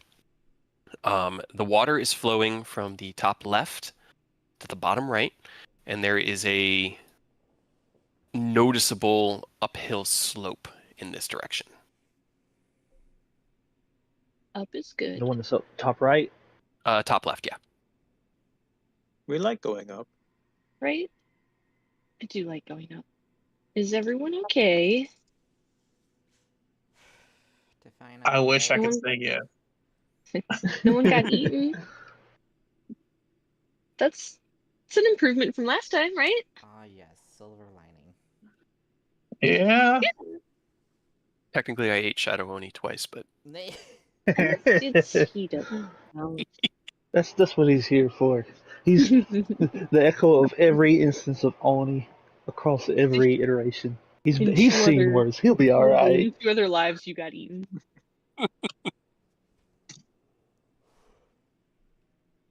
Hey, on the bright side, Yeah. Nick didn't take any damage, right? No, I did not. Very Just happy a about little that. tiny bit. Nick when made it through Roger another Coin, I think. another worm escapade safely. That's a win. I consider that a win, considering they could just outright kill him if they accidentally sneezed on him. oh boy, Yeah. that poison. Can that be Yeah, our that last poison worm sucks. interaction? Can we not be in the Underdark anymore? I don't like it. I've decided I don't like it anymore, and I would like to leave. You and a whole bunch of people. Yeah. I guess I'm just gonna get up. Can Nick and Aerith roll me nature checks? Beans. No, they're good. They're good. I'm trying to help you guys. Nature. Hey, nature's int, right? So that should be That's good for you Oh guys. wait, shit. That's supposed to be ring. normal, not Oh, advantage. well, I don't know what the DC is. Do you want to use your What? ring or not? No. The legendary action ring. Oh, Oh, right. for your- That ring. Thank you. Oh no. Oh no. Give me a second. I don't remember where it is. I'll try to help a little bit, but Suddenly there are bags under Aaron's eyes. Give me a Constitution saving throw. Damn it. Blah, blah. Fuck. I'm going to go ahead and You take 2 levels of exhaustion. no. Wait, if I give you a plus D4, is that helpful? It might. It might. Okay. With the here, D4. please. Cute. That's what you needed. It's 1 level of Yay. exhaustion to only That's take, Slightly better. or with a 10. So you do have disadvantage on all ability checks until you get some rest. But, okay, so with a 20 nature, can you roll me that again, Aerith, since you do now have disadvantage? Get a nat 20 this time. Well, 18's still good. 18's not bad. You've read about the purple worms before, and you've encountered them before. You've even once seen a vial of purple worm toxin for sale as a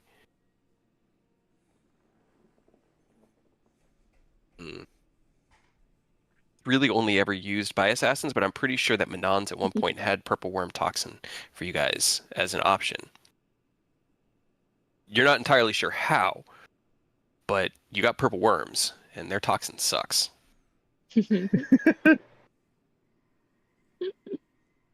Can confirm they do in fact suck.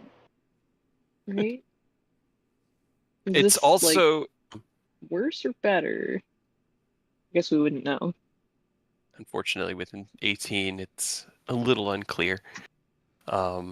It is also, as Ken would know, about 9 o'clock at night at this point. So you guys have a few more hours before you really start to like feel the weariness of the day. But you departed Iriabor in the afternoon, returned to the Underdark, and it was about 4 or 5 hours that you were hiking before you got to this point. So it is late in the evening or getting to that point. So it's up to you guys however you would like to proceed. You just let me know.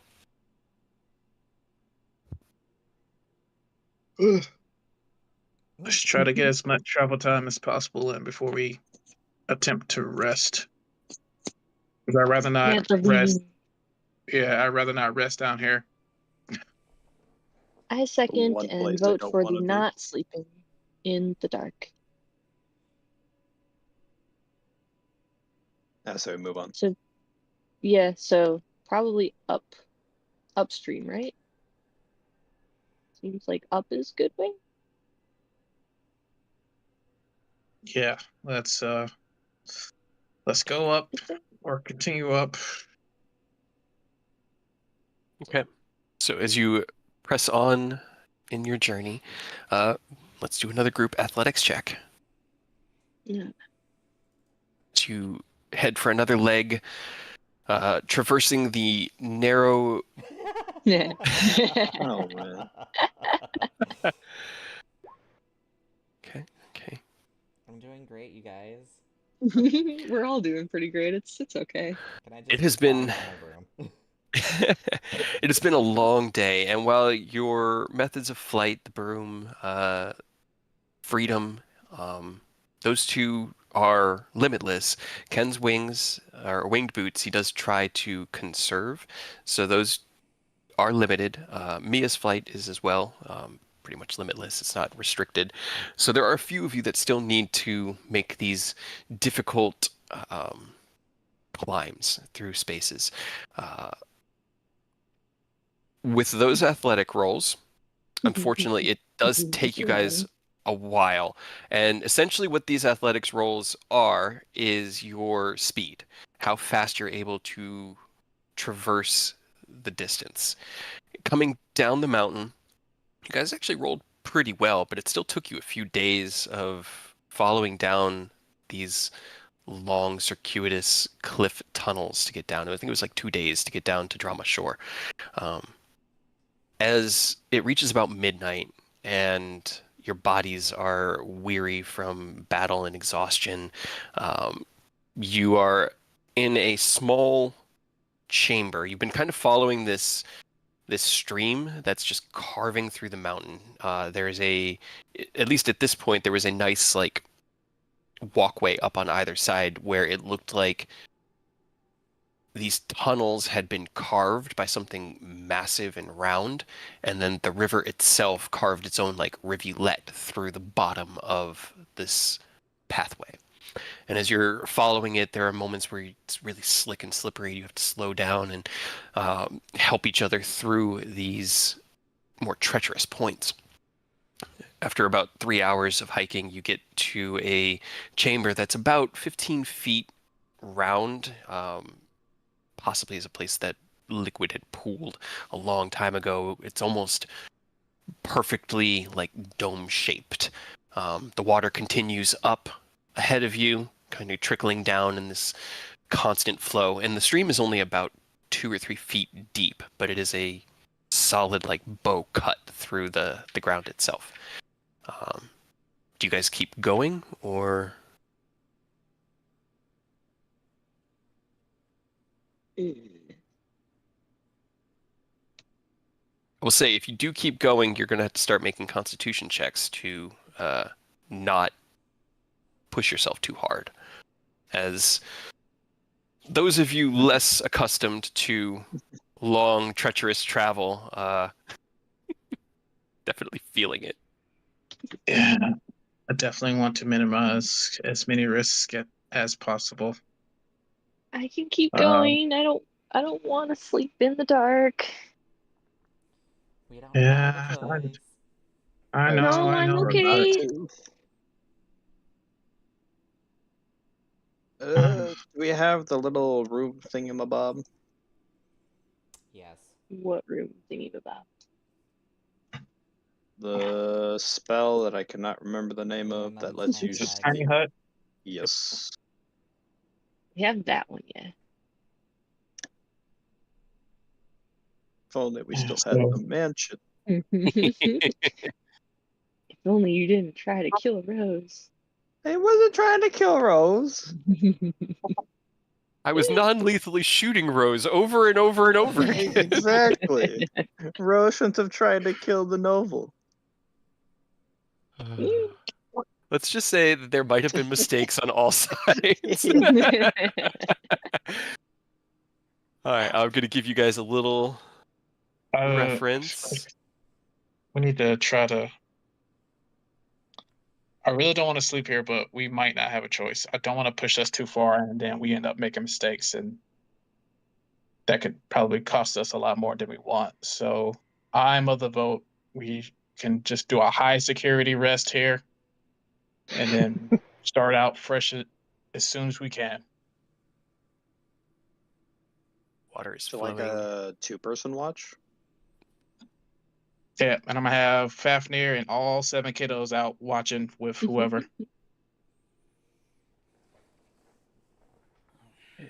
Okay. All right. So I'm sorry. I'm just drawing.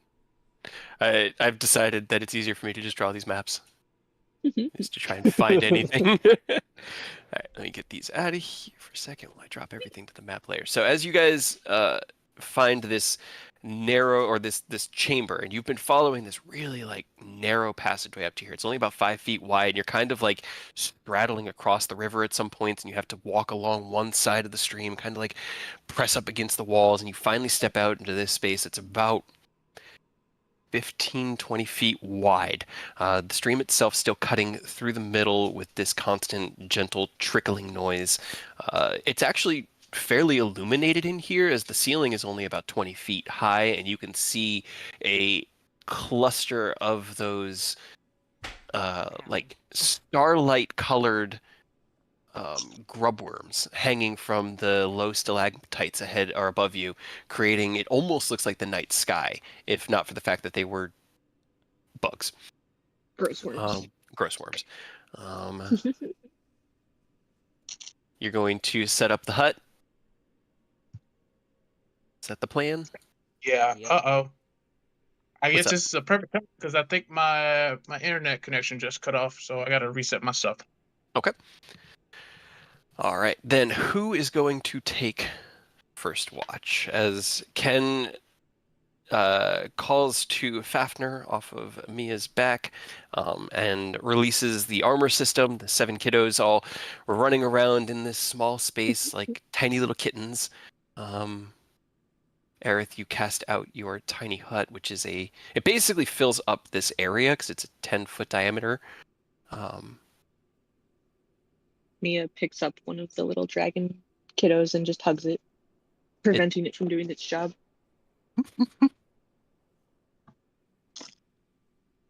Mia, please let them keep watch with whoever's keeping fresh watch. You can watch from here. Who's volunteering? I can. Yeah, I can slot in whenever you need. So. I mean, you've got 2 elves. You're pretty set on watches. Okay, It's gonna so sit in between everybody. as you guys turn in for the night, let's see, it is currently about, call it 12:15 on the 6th day, the 5th month. Anything anybody wants to do before you go to your long rest? Nothing's coming to mind for me. Nah, don't need anything. I'm just going to second wind beforehand, just in the off chance that a fight we get jumped while we're trying to rest. It's fair. It's fair. Okay. Alrighty. Mia will just curl up right next to Ken and then just like stealthily pull one of the dragons back. Okay. Roll me sleight of hand. Just curious. As Aerith sets up the dome, this bubble of warmth and security. Oh, that actually beats Ken's passive. Ken, can you roll me a perception check? Computer's restarting. True. True. You did say that was happening. You just don't notice. Yeah. You never had All a right. chance. So as you guys find your sleeping arrangements, Oni and Nicholas set themselves up for first watch. Aerith, you cast out the tiny hut spell before finding your own place to to sit for your trance. Can Oni and Nick roll me perception checks for your watch? And technically, you'd both have advantage as you have the help from the dragon armor and the homunculus. Hey, Okay. Nicholas sees all, Okay. as does me, with a 10. All right. So during your watch, nothing attacks you. You aren't assaulted, but it is unsettling down here. As you guys sit within the dome of safety, there are these like deep boom, boom, boom, boom, boom, boom, boom sounds that you can hear in the distance of something big moving through the cavernous spaces. The earth around you feels more solid than any other cave you've ever been in. You've never felt so far from the surface as you do in this cave here. For Oni, you can feel it with the 25 and your familiarity with the Dale of Earth. It's while normally its influence doesn't reach this far into the mountain range, it's already affecting the mountains itself. And you can kind of feel that familiar influence or imbalance in the earth aspect around you.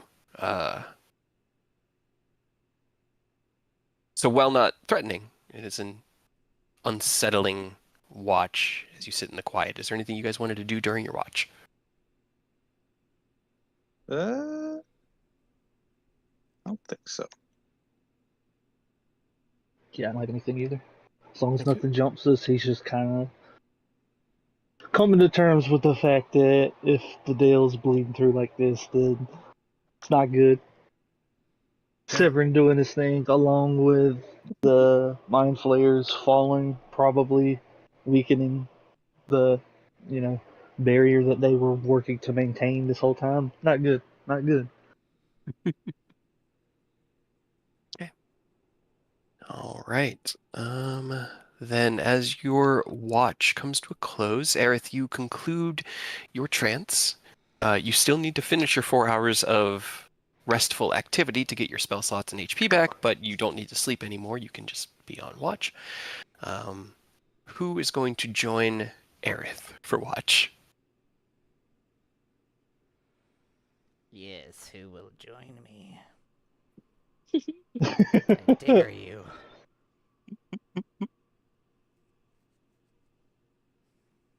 All right. Okay. Yeah. Muted. Yeah. I'll hop up. Okay. I'll need someone to roll for me because my computer's still Still rebooting. booting up. Okay. Yeah. Well, why don't we? I actually really gotta pee. Why don't we take like 5 minutes, let your computer boot up? I'll use the bathroom, and That then you can roll works. your dice. Because yeah, I want you to roll. All right, I'll be back. Like All right. Yeah.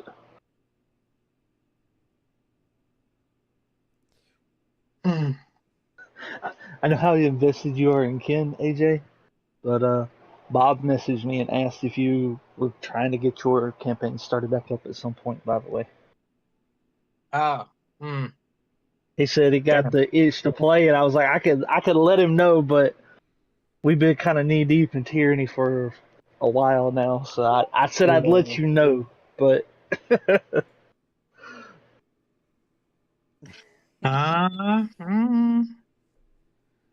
I mean, I haven't really thought about Dragon Song in a while, so I'll think about it, but I mean, I hope he doesn't hold his breath.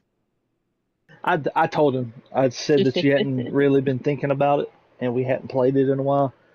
I think at first he might have thought we had been playing without him, but I Oh was no. just like, no, we got like a bunch of games. Don't worry about it. We just haven't circled back around. I think he's been distracted, and he's like, okay, cool. If you will, just let him know, because word for word, he said he's kind of got the itch to get back to it. So Yeah, I'll text him and let him know what's going on. 'Cause, yeah.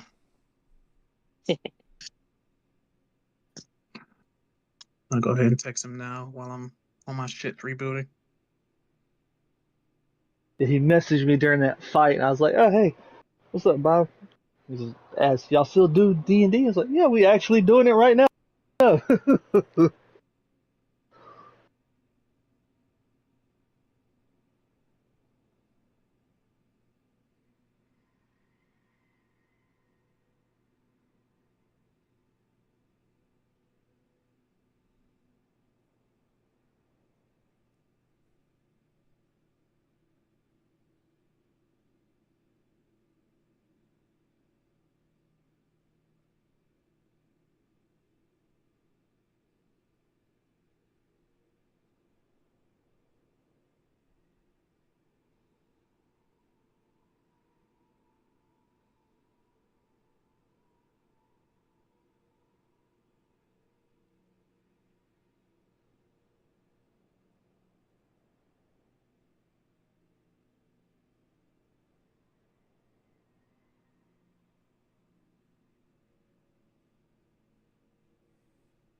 right, I'm back.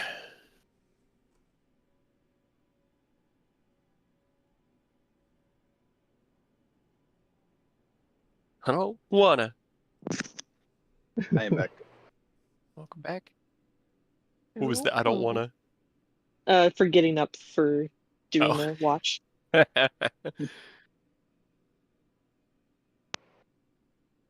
And for, having to sleep down here. Pretty much anything to do with down here.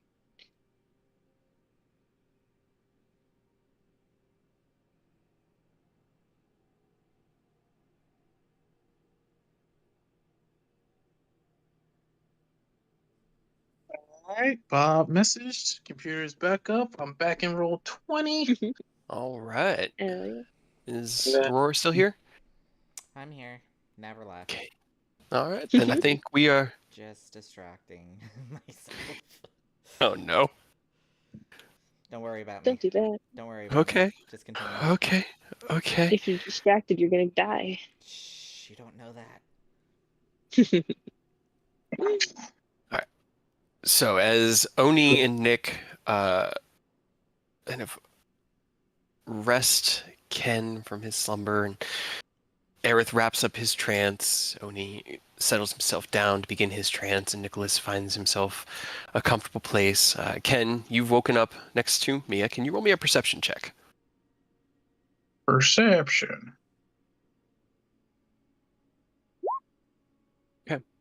You see that she's kind of like curled up on the ground, but the blanket that you guys have been like wrapped up in is obscuring the seventh small dragon child. So you can't really tell that she has stolen one of your dragon children to cuddle for the night. But as you stretch yourself awake, you and Aerith are next on watch. Can you both roll me perception checks? Ken, you have advantage. Aerith, you do not. Thank you for the reminder. You are very welcome. You are exhausted and yes. Okay. Damn. Okay. Hey. Is there anything I you don't want guys to be wanted- here any longer than we have to. Right. Is there anything you guys wanted to do during your watch? Not really. Probably just shoot the shit and talk about how much we hate fucking worms in the Underdark. Alrighty, I'm making myself a little map here for a second. Okay. Here, down. Okay, cool. Alrighty. So, with your perception checks, again, you are not accosted. It is more uncomfortable than it is threatening down here. There's a stagnation to the air that even though Liamit's tiny hut creates a comfortable and warm environment, it's like being in an artificially cooled room. It's cool, it's nice, but there's just something in the air that's off about it. And It's a the little dry from the influence. AC. Yeah, the influence from the outside, which is more of a humidity, permeates it a little bit. There's that deep kind of thump, bump, bump, bump in the distance that you hear occasionally. It's maybe like once every 10 to 30 minutes. The constant running of the stream and the dripping of water from the stalactites above you. Ken, you can feel that oddity. You don't really know what it is in the earth around you, but this place, being here and having time to kind of just resonate within that space, you can feel that the earth is more earthy. It's just more substantial here. There's something more about it, and as you kind of like rest your hand on the stonework, it feels more substantial than stone ever has felt, which is hard to conceptualize because it's stone, Substantially. right? Don't substantially.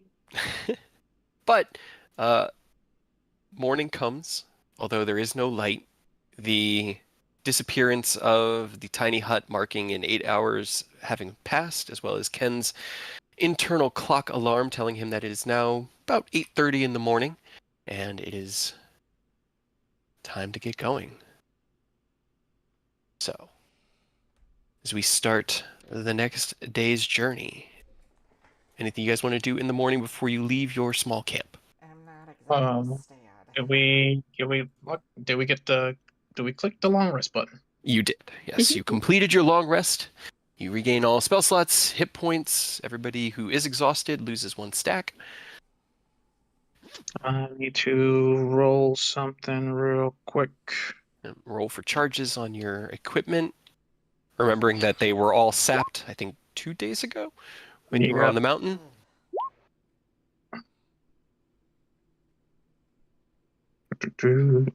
Hey, another Yeah, turn. because Jeez. that fight would have gone way different had we not had that 1 day gap beforehand. What was Because Shane's recharge? I forgot. What were you saying, Earth? I'll find it for you, Aurora. it's really good we had that day gap between like fixing the door and running into them. I wasn't expecting you guys to, but you did, and it helped you. 1d6 plus 2. Let me see. Where are yours? You were talking about truth, Aurora? Yeah. It's 1d4 at dawn. Haha! Nice. I'm so screwed. All right. As you all awaken, pack up your camps, gather together your gear, have a small breakfast of... Do you use the create food and water, or do you have rations you guys want to use? I have rations. I mean, that's up to Ken. I will share rations. Okay. So it's a total of 5 rations for everybody. Slightly less gross breakfast. Good. I mean, we can go back and get the worms. Nope, we're leaving. Time to go. Okay. Can I meditate real quick? Yeah, if you want to spend some time meditating. Yeah, I just want to get the meditation out of the way because I am not safe enough to try to train. I just want to at least get the meditation out of the way. All right. Roll me a wisdom check. Okay. Flash of genius? Okay. All And right. I'm gonna Flash of genius. get Mark as well. Okay. Roll me your d4. Train.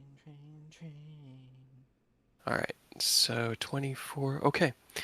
As the rest of the party begins to gather together their gear and break down camp, Ken, you find a place against the wall and kind of sit crisscross applesauce on the ground. Close your eyes. Begin the breathing practices that Oni had taught you a couple weeks ago. It had been helping this meditative, like entering that state. And as you spend a few minutes, you find your consciousness drifting back into that platinum vortex. In the distance, you can see the points of light representing the Vanguard in the distance. The two that you have reached out and touched already kind of shimmering a little brighter than the others. You know which ones, with the 24, you know which ones they are. Who are you reaching out for? Let's get Red Mage. Because I've Okay. made a promise that if I hit the DC, I'm getting Red Mage next time. All right, let me see. Where did I put? Oh, is it on my? Oh no. Vermilion Scourge. It's not Vermilion Scourge. Vermilion Scourge is from 14. It's quick cast. It's I'm trying to remember what the name of it is. Dual cast? No, because it's again that's 14. Are you going by 11? Mm-hmm. Yes. Yeah, he said he was doing 11 stuff before. Does that mean when he gets the Dragoon, he's going to get to summon his little wormling companion and go along with the kids? I never played More summons. 11. Okay. I need to figure out the wording for it, but as you reach out through that ephemeral space, that infinite void of swirling platinum energy, your mind connects to Red Mage and you hear, Chain spell. "Greetings, Master Ascalon. My power is yours to command." And the star kind of flares into light, and you feel a new Vanguard ability at your disposal. Is it chain spell? It's chain spell. I need to get the wording. Essentially, the way it works is all spells have. You can cast. I need to figure out how long it will last for, and whether it affects your party. But it affects your casting, making it so you cast as many leveled spells per turn as you want, as well as casting spells on bonus actions. It's essentially just like you could throw spells really fast. I just need to get the details worked out because I know you said it and I meant to, and I found where I thought I put it, but it says "figure this out" instead of like the actual notes. And so past me screwed current me, but I'll get to you this week. You were just like, I'll figure this out later. Yeah, Right? It's a problem for future me. that's exactly. Oops, it's what it future me. was. Oops. But as you make that connection, you feel that power kind of resonate through the Ascalon form, and yeah. Alright. Keep hitting those DCs, man. I'm just not expecting it so consistently. I gotta use Flash of Genius for something. Yeah. Yeah. All right. Okay. So as Ken wraps up his meditations, there's a not like visible, but almost palpable pulse of energy when he makes the connection that the more arcane, which is like most of the party here, can sense this like ripple of change through the air around you. And Ken opens his eyes. What's the next step in the plan? All right. I guess let's get prepped to keep on climbing. Out, I please. got yeah, we're getting out of here. Make sure I got my rope of climbing ready. Got my climber's kit. I mean, I'm not sure how good it'll do, but I got it, so might as well put it to use if I can. I would say you have been using it, but going forward, if you want to roll your athletics with advantage, it would definitely grant you that. Yep, let's do it. All right. So as the party gathers together to head further up, following the trickling stream of water, can everybody roll me an athletics check? Let's see how far you get in the first leg of today's journey. Once we get a Yeah. -1 again. Well, there's a 0. 0. Okay. All right. That's not bad, actually. Hey, there we go. Okay. That is surprisingly That's good. just a 12. That was just a 12. It was just advantage from the perception early. Okay. Okay. Ah. Okay. That's still not bad. See, because it's a 3 and 3 now of pass fail as opposed to 4 and 2. Let me just mark how far you guys got. Okay.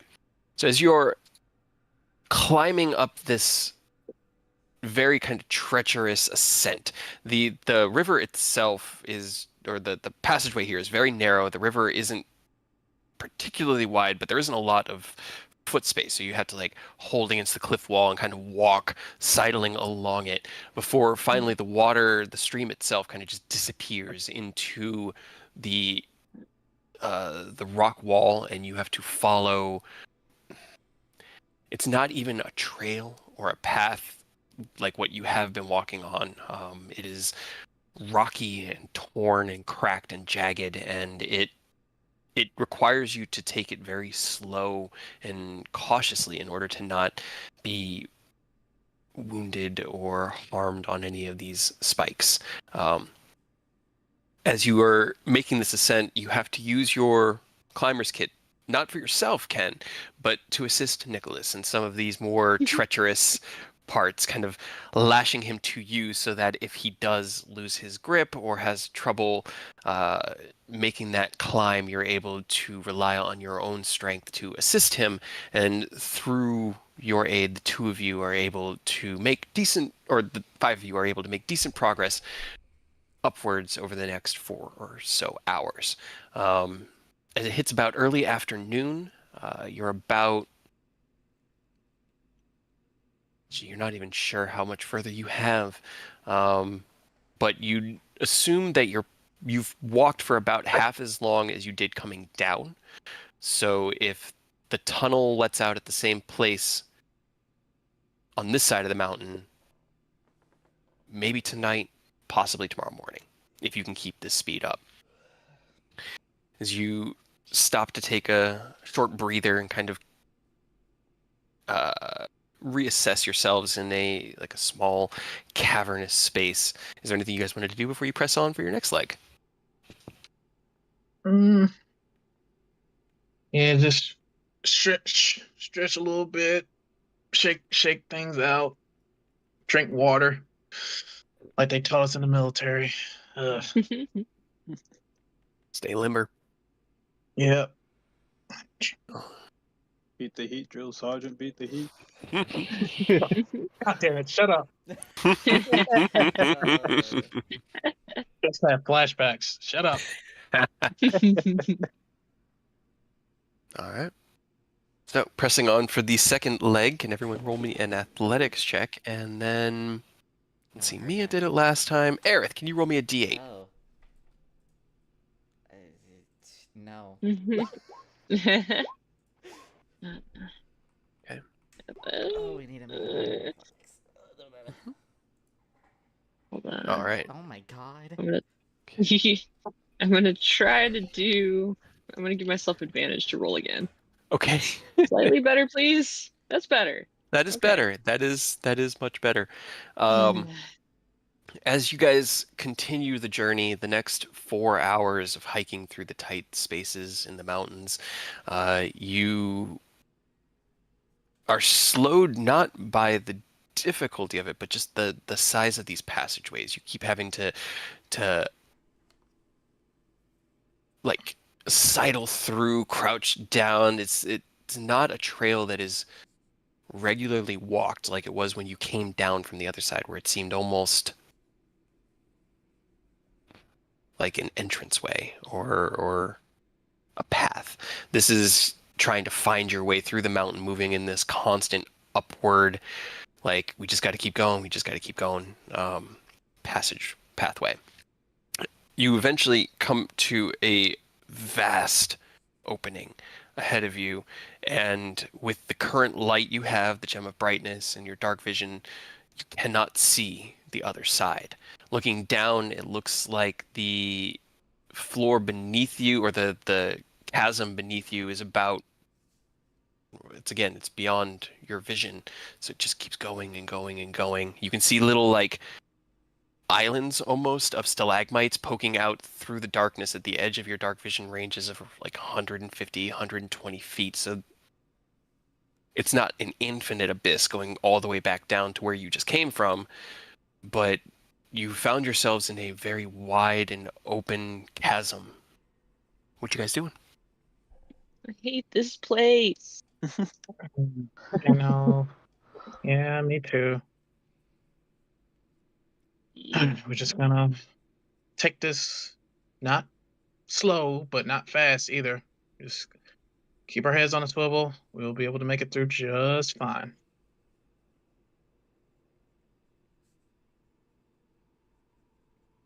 Uh,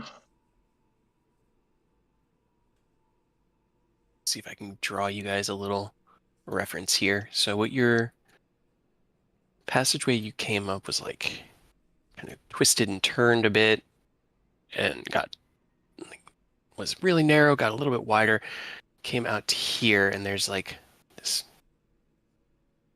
cliff edge that you've kind of found yourself on. Ahead of you, see, maybe right here, here. These are just the tops of stalagmites poking out, and then all of this, you cannot see what is down here. It's just dark.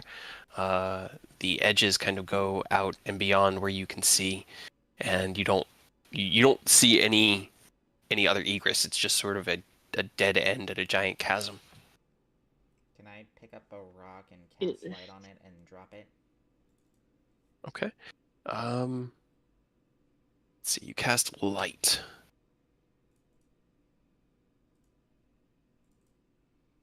Yes, thank you. All right. Okay, can everybody roll me a perception check? As Aerith picks up a stone, casts light on it, creating this glowing ball of illumination. Oh my goodness, Earth! I'm so sorry. We in there tonight, gang. We are absolutely in there. Aerith, you keep your eyes on it as best you can, but at about, because you have Devil Sight, right? Yes. Okay. And it's 150 feet, right? Yeah. Hold on. Devil sight. 120. Okay. All right. So you watch it, and at about 150, 175 feet, the light itself seems to just be encompassed by the darkness. A few moments later, you hear tick, tick, tick, tick, tick, tick, Hate tick, tick, tick, tick, tick, tick, tick, Man. as it echoes and keeps echoing up the space. No, thank you. So, I mean, I can see if Feathers can see down. You said Feathers? see if there's a passageway on the other side that we could like go across to. Yeah, I'll do that Right? first. I'll check the other side first. See if Because I want to go there's- up, not down. Roll me a survival check for Feathers. Oh. I know, but you're doing it through your My survival. Well, that's not bad. Okay. All right. As you take out Feathers and kind of give him the instructions to fly around and see what you can find, you release him off into the dark space ahead of you and close your eyes into his vision and kind of watch as he flies out into all-encompassing darkness all around him. He kind of flies through the space. He flies for about 400 or so feet across the gap, just straight out before he comes to the opposite wall. He kind of like hangs in air just a moment where he flies up and looking about 30 feet up and about 25 feet to the left from where it would be directly across from you guys. So like maybe like here-ish, but also 400 feet. there is another narrow kind of opening. It looks like it used to be a water spout for a stream or a river, but it's all dried up now, and it's the only kind of opening on the opposite side, about 3 feet wide, maybe 6 or so tall, and about 400 feet away and 30 feet up.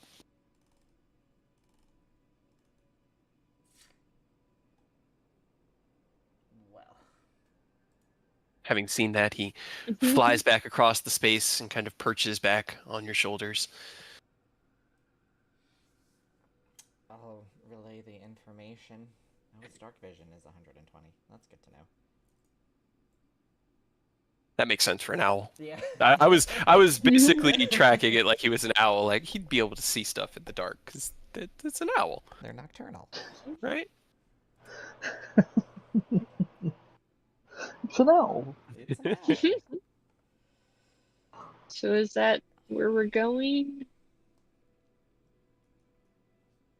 I mean, we can certainly try, says Matt Mercer. I'm actually wearing the shirt. Sorry, I should. Are there any passages like straight up above us that go just straight up and out? You're really desperate for that, aren't you? Yes. I want to leave. I mean, you could fly up and check me. Yeah, I'll have Feathers I fly up will. and check. You No, both I roll me will a also survival. go. Nope, You too late. stay. Bye. Oh. You Vortex both roll warp, me a no. survival check. And I'll take my gem of brightness so I can see, and they can see me, I guess, as just a bright light. You Yeah. watch as Mia drifts up the gem of brightness, a beacon, allowing you to kind of follow her into the darkness before finally the gem itself is also boom, she drifts out of everyone's dark vision range. Aerith, you flying along with Feathers, kind of keep in line with Mia as the two of you head towards the ceiling. Can you roll me a survival, Mia? Yes, Shit. sorry, I didn't hear you. Survival. Ken's 5-0. following. Would you say, Ken? Ken's following because, god damn it. That's fair. As the light from the gem of brightness drifts into the darkness, Ken lifts himself and flies up after them. Can you roll me a survival check too, Ken? I'm okay at those. Hopefully better than. You know. I like As how you- the owl did better. Right. As Out you of get any up of us. to the ceiling, Mia, the ceiling of this cavern is a like forest of stalactites. There are stalactites of every shape and size just spiking down from the ceiling. And as you cast your gem of brightness around, it casts these odd shadows that seem to cut at weird angles across the whole space. You and Feathers can look around for a moment before Ken drifts up next to you, and the three of you spend a few minutes just flying around and looking, but you don't see any openings in the ceiling. Just this cluster of stalactites tightly packed. Is there any space on the ceiling itself, like that isn't stalactite, like that's flat? Not that you could find with that 6 survival check. Fair. And unfortunately, it's mostly the shadows at this point, because like the shadows in this tight of a space, they're being cast out in these weird angles, and you can't tell like where a stalagmite is or stalactite is, and where a flat space is. But each one that looks like it might be flat, you go and check, and it's just very rugged and well worn ceiling.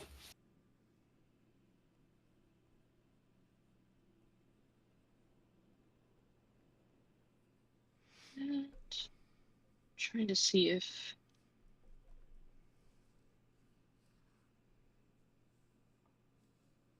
Okay. If I go up next to one of the big stalactites and I'm gonna cast Conjure Elemental and Conjure an Earth Elemental. Okay. Have him like grab on so he doesn't fall I was immediately. about to say he falls to the floor. No. Oh Hopefully. He falls on top of Ken. No, I'm kidding. no. Okay. Uh, All right. You, in midair, cast out the spell, conjuring the elemental from the plane of earth. There is a very sudden of energy as it was like turning on the faucet when the pipes are over pressure. There was this burst of elemental energy as you reached into the plane of earth, and he didn't so much as emerge as was jettisoned into the material plane and kind of like came out like a wrecking ball and grabbed onto a stalactite, this massive hulking boulder hanging with like both feet along the bottom of the stalagmite or stalactite and one hand fingers just into the stone. It turns its rocky head towards you, and you hear the of okay, Terran. good. Right. Can you go ahead and like swim around in the rock above us and let me know if you find somewhere above us that we can go out? Maybe? All right, let's see. Let's see. Wish we had the spell that lets us find the path. You mean find the path? Yep. I'm going to give you an Earth Elemental. Oh, wait, you already have it. Hey, can you roll me a survival check for your Earth Elemental buddy? As it looks at you and nods its head.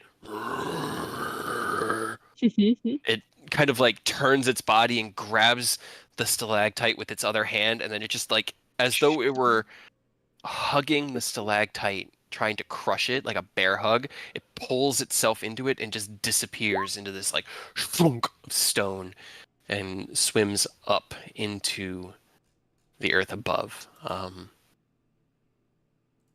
About 5 or 10 minutes pass before he comes back. Is there anything anybody else is doing? Just keeping my eyes open as best I can. We had enough Underdark for ever.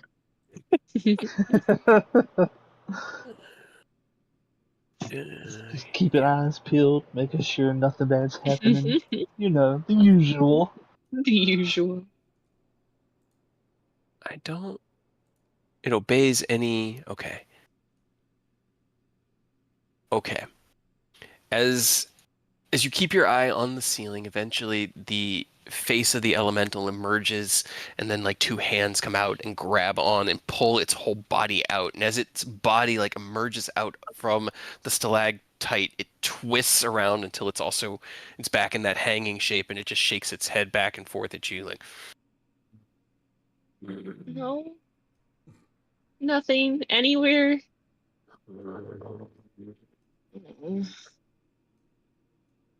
Fortunately, they only speak Terran. They don't speak Common. Yeah. But shakes and nods are okay. Was that I guess. primordial? It's an elemental. Or the language? Yeah. No, primordial is its own. Terran, Aquan, they're all like, yeah, they're rooted in primordial, but they're their own languages. Do you have tongues or whatever that one is? No. No. I might have it. I think I actually have it as default piece of my Your wizard race. class, right? Or Well, If also only. I already forgot what it's called. The cloistered scholar, or whatever, or whatever gnome I picked gets it. I gotta remember what spell it is though. If only you were here. Yeah, that is true. that is fair. What are Nicholas and Oni and Aerith doing as Ken and Mia are? Well, I guess Aerith's up there with feathers. So Nick and Oni. You want to play a card game? Oni's probably gonna lean back against this wall, close his eyes, transfer his consciousness into the echo, kind of float out there with Mia and Ted, the Earth Elemental, over here. You asked that to Nick, and just Oni just doesn't hear you. You're just there by yourself with two like glass-eyed, conscious people. Yep. All right, fine. I guess I'll just play a game by myself then. Just play solitaire. I'll play solitaire. Okay. Nicholas is a little pouty. No one wants to play a game with him. No. All right. I mean, I have him for an hour. Do I have him go look through that little tiny hole that Feathers found? Make it larger. Giggity. I mean, I guess, yeah, he could punch it open, but I'm sure that's fine. Wouldn't cause any damage to the rest of this cave. Up to you.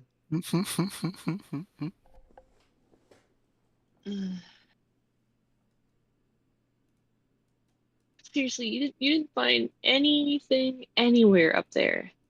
Kind of like takes one hand out from the stone and he does like the two fingers really close to each other and you hear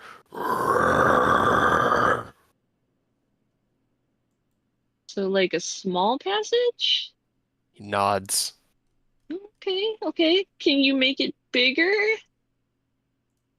He shakes his head. But why? Kind of like he pulls up and he smashes the ceiling. And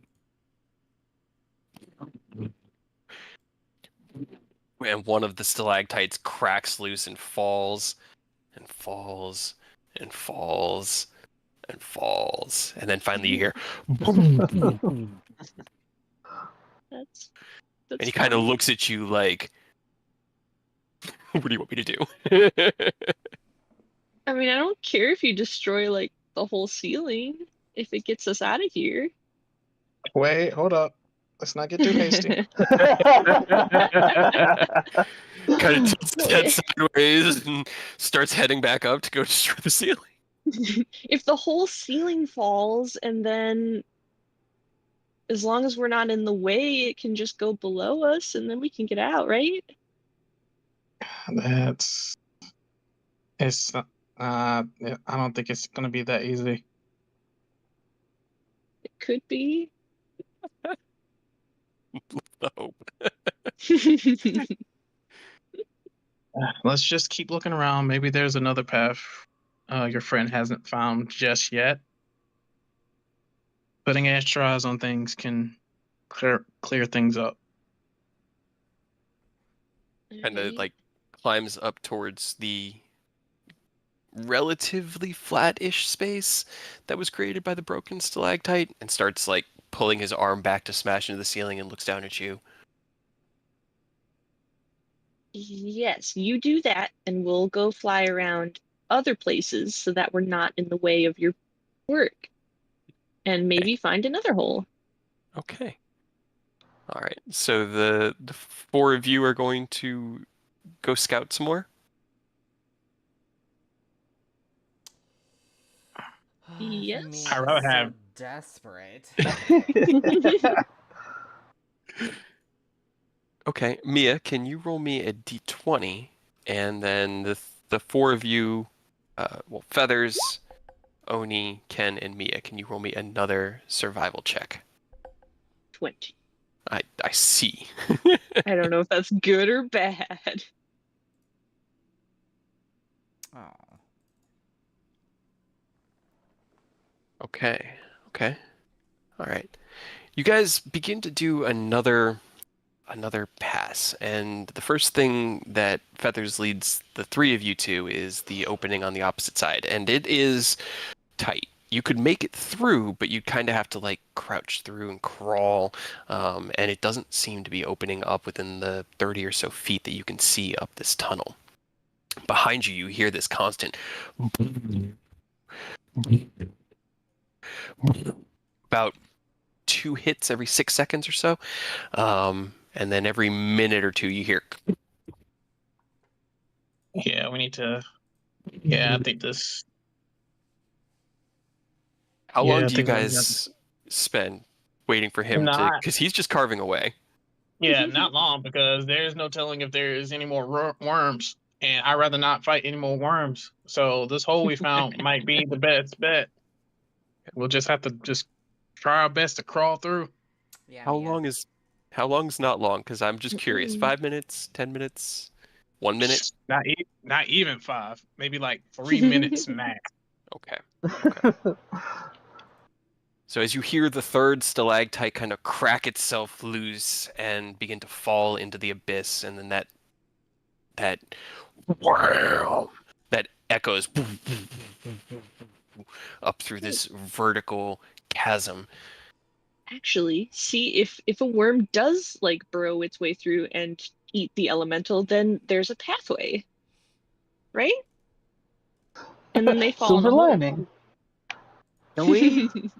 Is it possible to just teleport and be like, I want to teleport 10,000 feet straight up? And just pray. And just pray. Let's see. End You up 7,000 above. you can teleport based off of a description alone. Let's see. It must be known to you. It must be on the same plane of existence. I'd say the surface is known to you and on the same plane of existence, but there are rolls, so it's up to you. You could certainly try. I don't want to end up back in the beginning, so I will use as a last resort. So as Nick plays card games and the four of you kind of join up on the opposite side of this large chasm, floating in air in front of the small porthole in the wall. What you guys doing? I can have feathers fly into the hole, and just to see where it goes. Okay. You can see this, sure. Mhm. And what you see is that the passageway continues with feathers for about 120 feet of that narrow, like, tributary shape. It's very round, before it opens up into what looks like a 15-foot wide tunnel that stretches to the left and to the right. Secret tunnel. I'll relay this information. To Nicholas, who is next to you, you can. However, Feathers is on the opposite side of the cliff with the rest of the party, so because they're all over here with Feathers. He's actually up here, kind of smashing away. So you're about 400 feet away from them. How do you tell them? The rest of you, the three of you, see Feathers fly into this cave and then just sort of disappear. They're 400 feet away from me. I'll draw another one down here so you can get a kind of top view. So this is like the shape of the cavern. You guys came in down here. What you have found seems to be over here. This gap here is about 400 feet.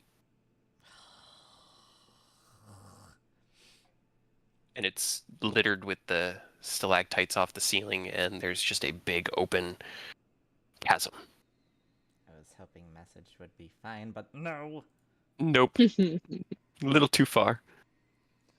You could shout, you know. It's only a football field. Echo. Yes, and draw more worms to us. I will wasn't do gonna so. say that. All right. As Aerith shouts across the opening, you hear his voice echoing and kind of reverberating around the space, informing you that the passageway seems to open up in about 150 feet in that direction. And as you hear his voice, you also hear... Okay. All right. Cool. As another stalactite is broken loose from the ceiling, and Fred continues to do his last job. Okay. Y'all need to Get on over here so we can get on out of here. I'm just watching to see if he gets eaten by a worm. Okay. He's actually out of your vision at the moment. You're too far away. You can't really see Fred. You can hear him. But yeah. You want to stay close enough to see him?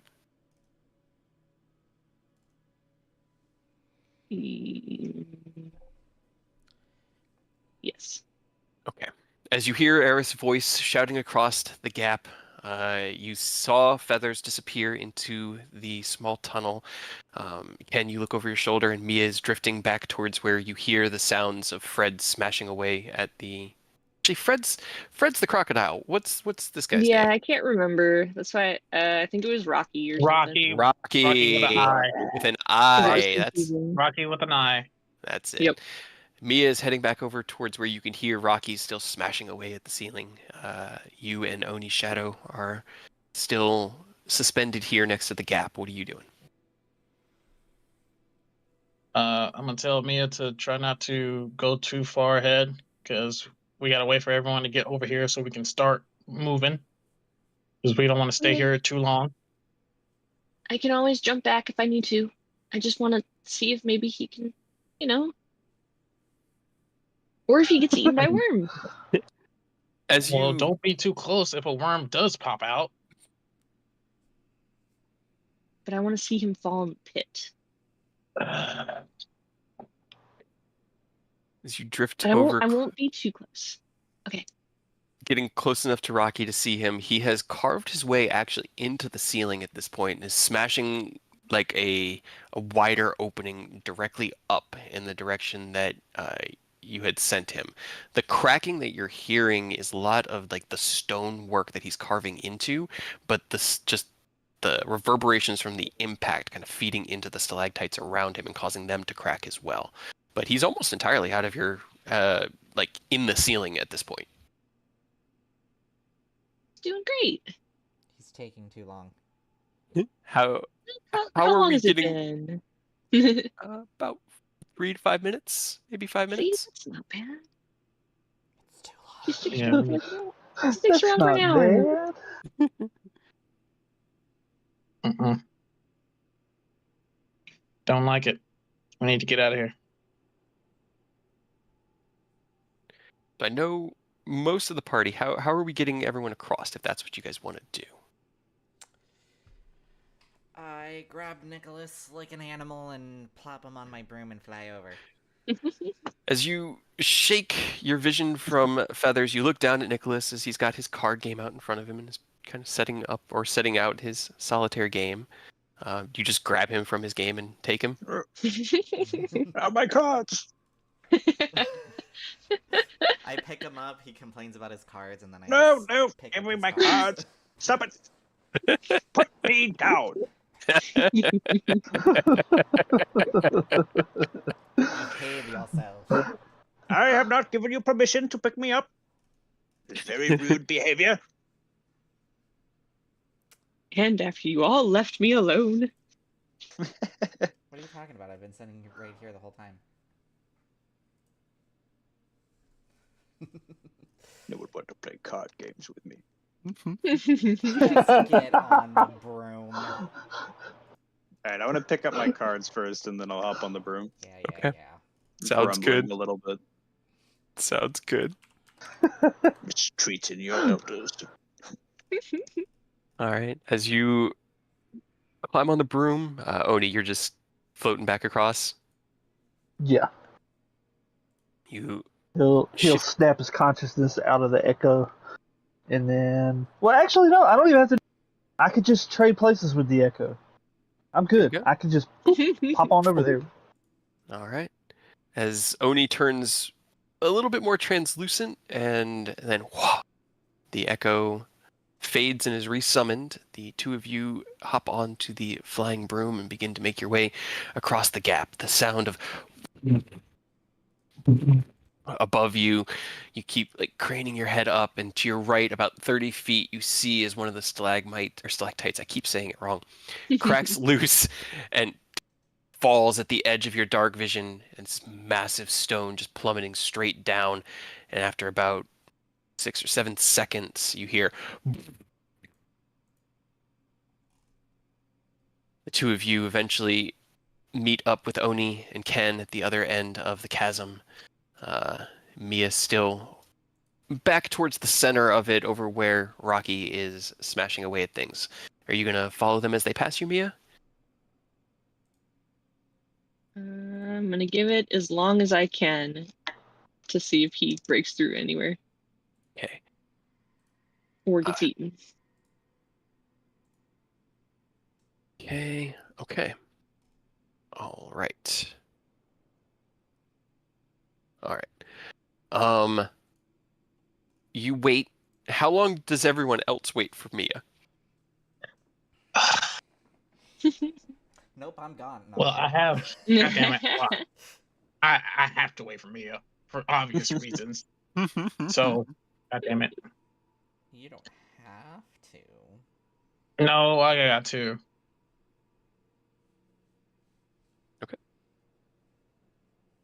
All right. I'll just wait for her. Just like, come on, hurry up. Just like, those like nervous hops people do before like When they have to use the bathroom. that, and like when they're getting ready to like power walk away from a situation. Okay. Yeah, All right. I can that. see it. All right. What about the rest of you? Do the rest of you wait here or go up as you are in front of this narrow tunnel? I feel like we shouldn't split up. Never split the party. Okay. So as you Yeah, probably not a good call. Carter out there giving Earth advice from the grave. All right. As you hang in anticipation, the only sounds you can hear, your own breathing and the constant wham of Rocky's slam attacks. About 5 minutes passes. Mia, you watch with anticipation as he has completely disappeared from view. And at this point, he's like slamming away, and you see this like constant trickle of stonework falling out of the tunnel that he's carving upwards. And then there's a deep cracking sound and a rushing sound. And you watch as Rocky is jettisoned down out of the hole by a burst of water. Okay. Yeah, that A was a Not what I expected.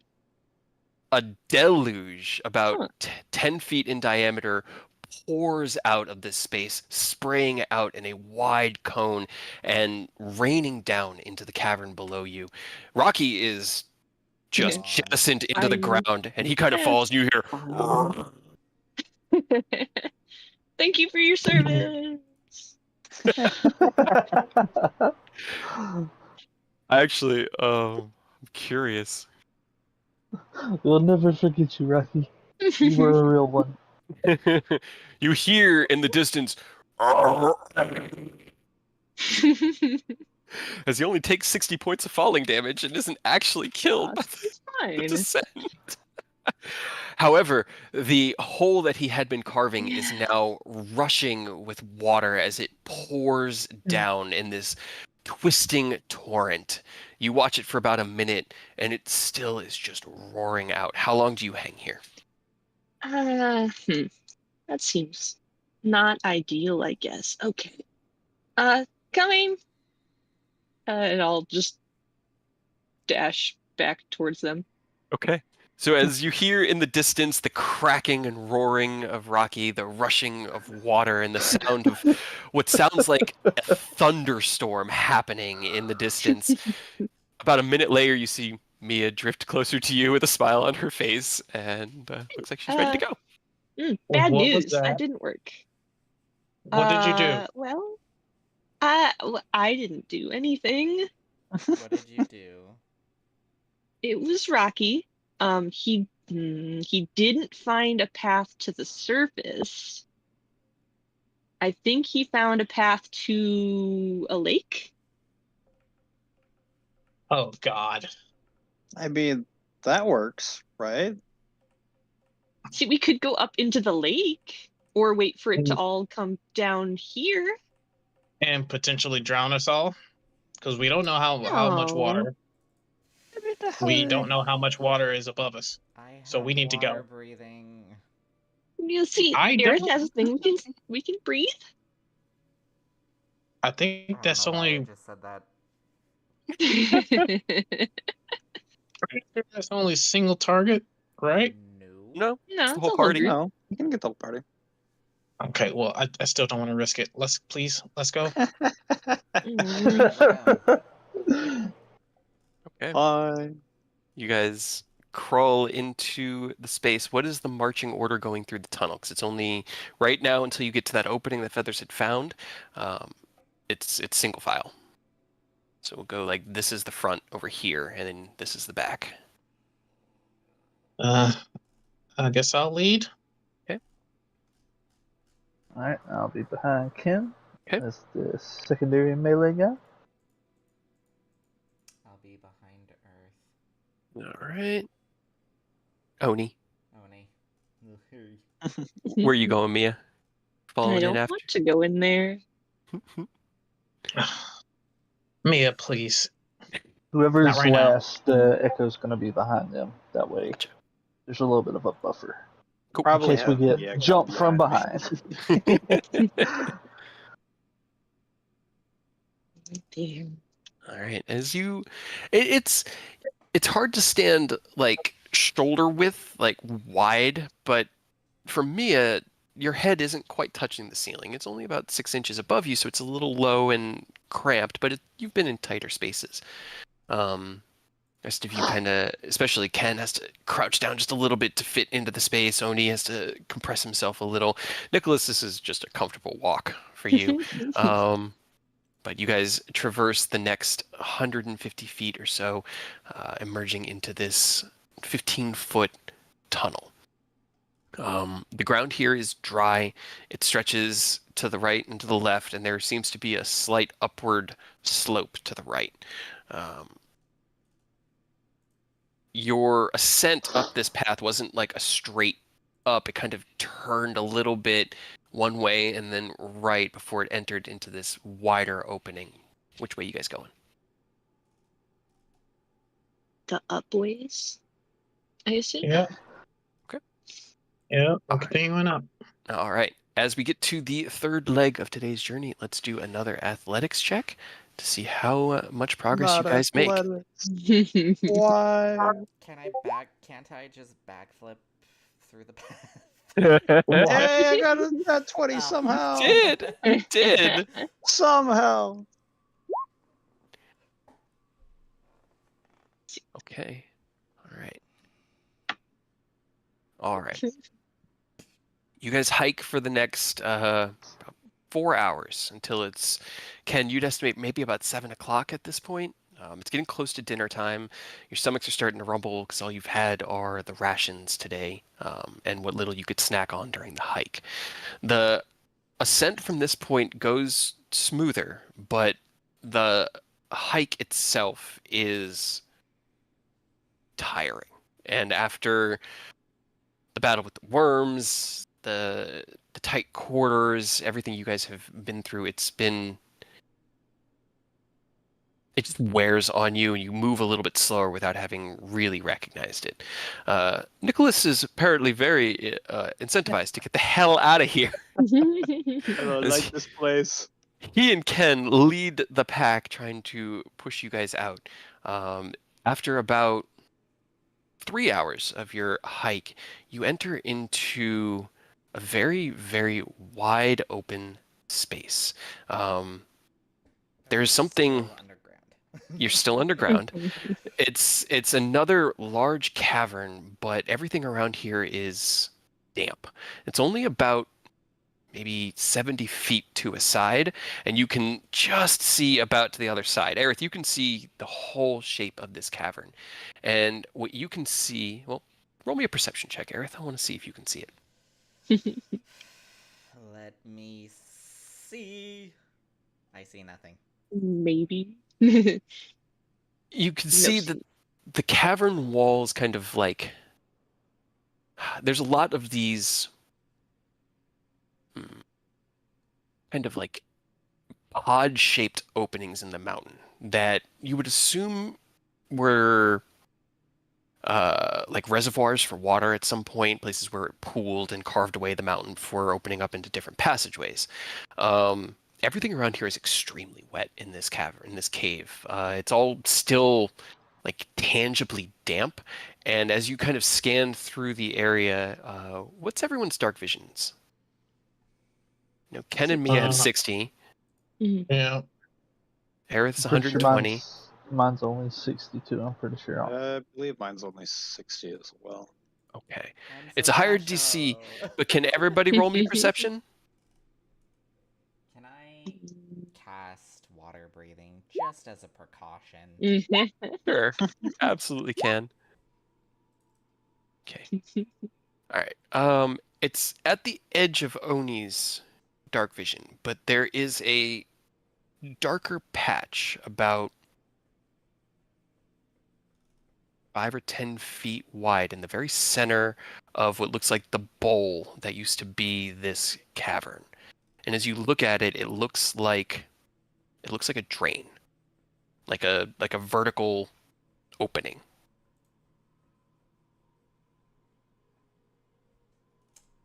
All right, guess Is we're it gonna let the where gang know about that. is that where the lake came from? I can't tell if we've like doubled back over to where we were like below. Roll me a survival check.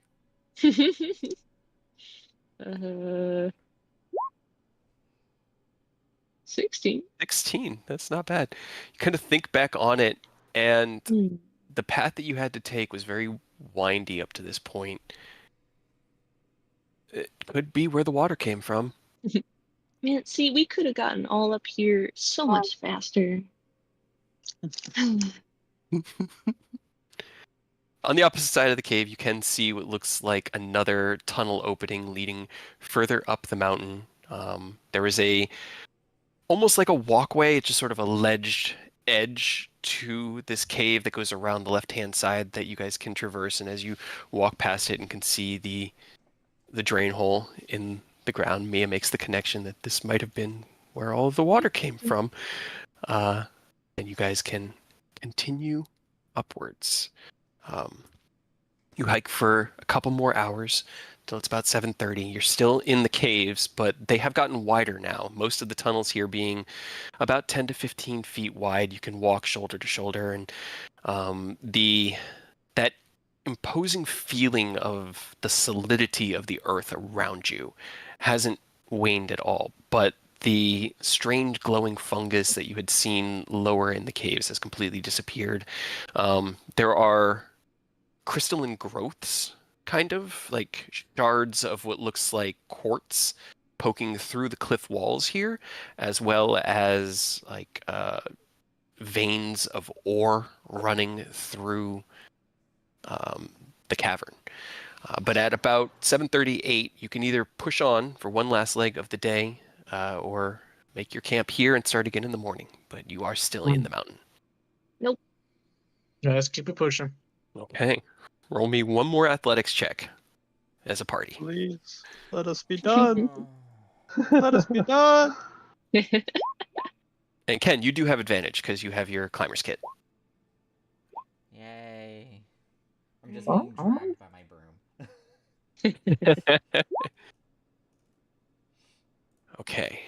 You hike until about midnight, but as you walk, your pace flags and you find yourself dragging your feet until finally at midnight, Ken, you're about 40 feet away from the rest of the party, and you turn around and see as they're all just like catching their breath at the distance or in the distance. Even Oni seems to be having a time with this hike, and it might be time to call it. Unfortunately, you are still in the caves. I'm just gonna give me a nat 20. Give me a nat 20. I want out of these damn caves. Okay, then. we're gonna retcon a little bit. Well, actually, hold on. I could re-roll myself If you want and to. see if I get any better, and then you could give me, or if I do better, give somebody else a nat 20 and supercharge the party. You That's tell me fair. what you guys want to do. Yeah, give me one more try. Okay, I go can ahead do and it. roll yours again. 11. Okay. You're not quite sure if that was enough. What you doing, Nick? All right, Aerith is getting the nat 20 then. Okay, so a natural I suddenly 20. have so much energy and I power walk through. As you feel this surge of vigor, Aerith, you push yourself further and further up the cliff, catching up to Ken. As Ken sees you coming, everyone else sees Aerith push past and just like, okay, we gotta go. And you push on for that last hour before you can finally smell it. Fresh air. The feeling of cold, brisk mountain air against your skins, and as it revigorates you, it's about 1:30 in the morning, but you guys finally push out of the edge of the mountain, find yourself high in a rocky, jagged, spiked mountain range. Um, the cliff edge you're standing on is about 40 feet wide, maybe 20 feet out from the entrance to the cave, and there is a sloped quote unquote path off to the right that kind of goes down and around out of sight. In order to truly explain how the mountains here look, I'm going to draw a little bit on this map of a side view. So, like, let's say this is the mountain that you guys came out of. Like, you're here, okay? This is really, really rough. All of the mountains you're looking at kind of have this, like, they're all bladed and bowed towards you, like somebody had taken dust and wham, smacked something against the dust on the ground, and it kind of curled up and then turned into stone and formed the mountain range. They're all rising towards you in this spiked, jagged assortment of mountains ahead of you, and it's difficult to see more than 60 feet of path before you. Can everyone roll me a perception check as well? Another There you go, word that's shows perfect. out of nowhere. No. Okay. You kind of like take a moment, catch your breath, and look out. You look out to the east, and you can see just beyond probably 5 or 10 miles of mountain range this massive curtain of dust, like a dust storm in the distance. Oni, you know this as the penumbra of the Earthdale, the kind of edge of its domain where the dust storm is kicked up and forms that perimeter. What you also, what Oni is drawn to, having expected to see this, is the small trickle of campfire about a mile ahead and down in the center of what looks like the only manageable pass between the mountains. You can't see the source, but there are 4 distinct columns of smoke fire rising from that mountain pass. Yay. We finally made it.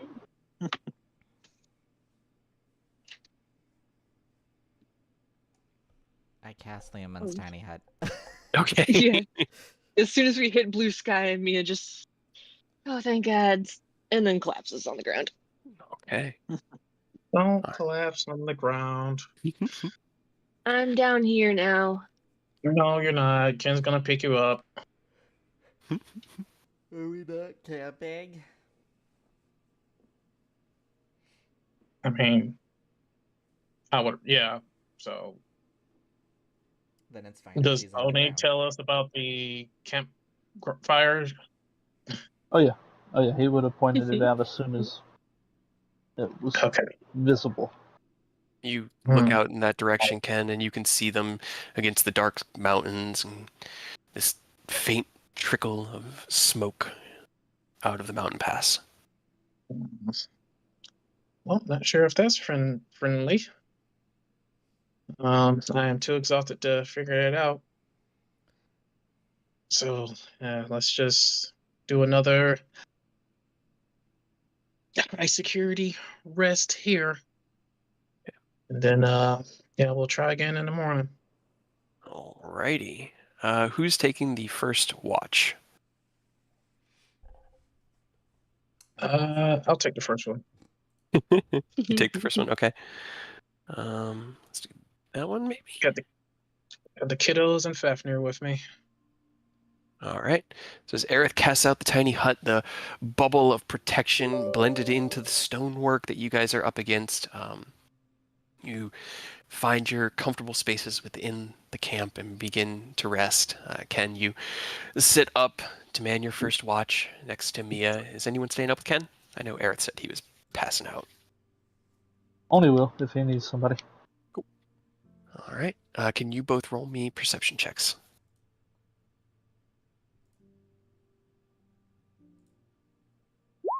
Advantage or normal? Just a. It'd be an advantage actually because you have the kids helping you. Okay. You take in the fresh air and the cool breeze of the mountainside and kind of like appreciate being out of the mountains. Although your eyes are constantly drawn down to the smoke fire in the distance. You don't hear any voices, you don't see any movement, but it does catch your attention. At the edge of your range of vision, illuminated only by the moon and starlight above you, you can see the roiling vortex of the Earthdale, unmoving but twisting in space. No strange flying earth rocks or basilisks that are on fire that attack you this night. Just a peaceful, star-filled night and your mission on the horizon. Would an earth rock just be called a boulder? Or a pebble. Is there anything you guys wanted to do or discuss while you were on your watch? Yeah. I mean, not really. Ken's probably just gonna be like, thank fucking God we're out of that place. Yeah, in the same boat. Like, he likes traveling, he likes exploration. He's not really big on underground cave systems that are like tight and full of murderous worms. That's fair. He had a good time with the Illithid colony, like seeing their whole thing, and he would have loved to pick Magenta's brain a little bit before, But He got out. actual Underdark, not a fan. Like a good 3 out of 10 on a good day, if only had to rank it. I would give it a 2 at best. Right. 1.5. Point.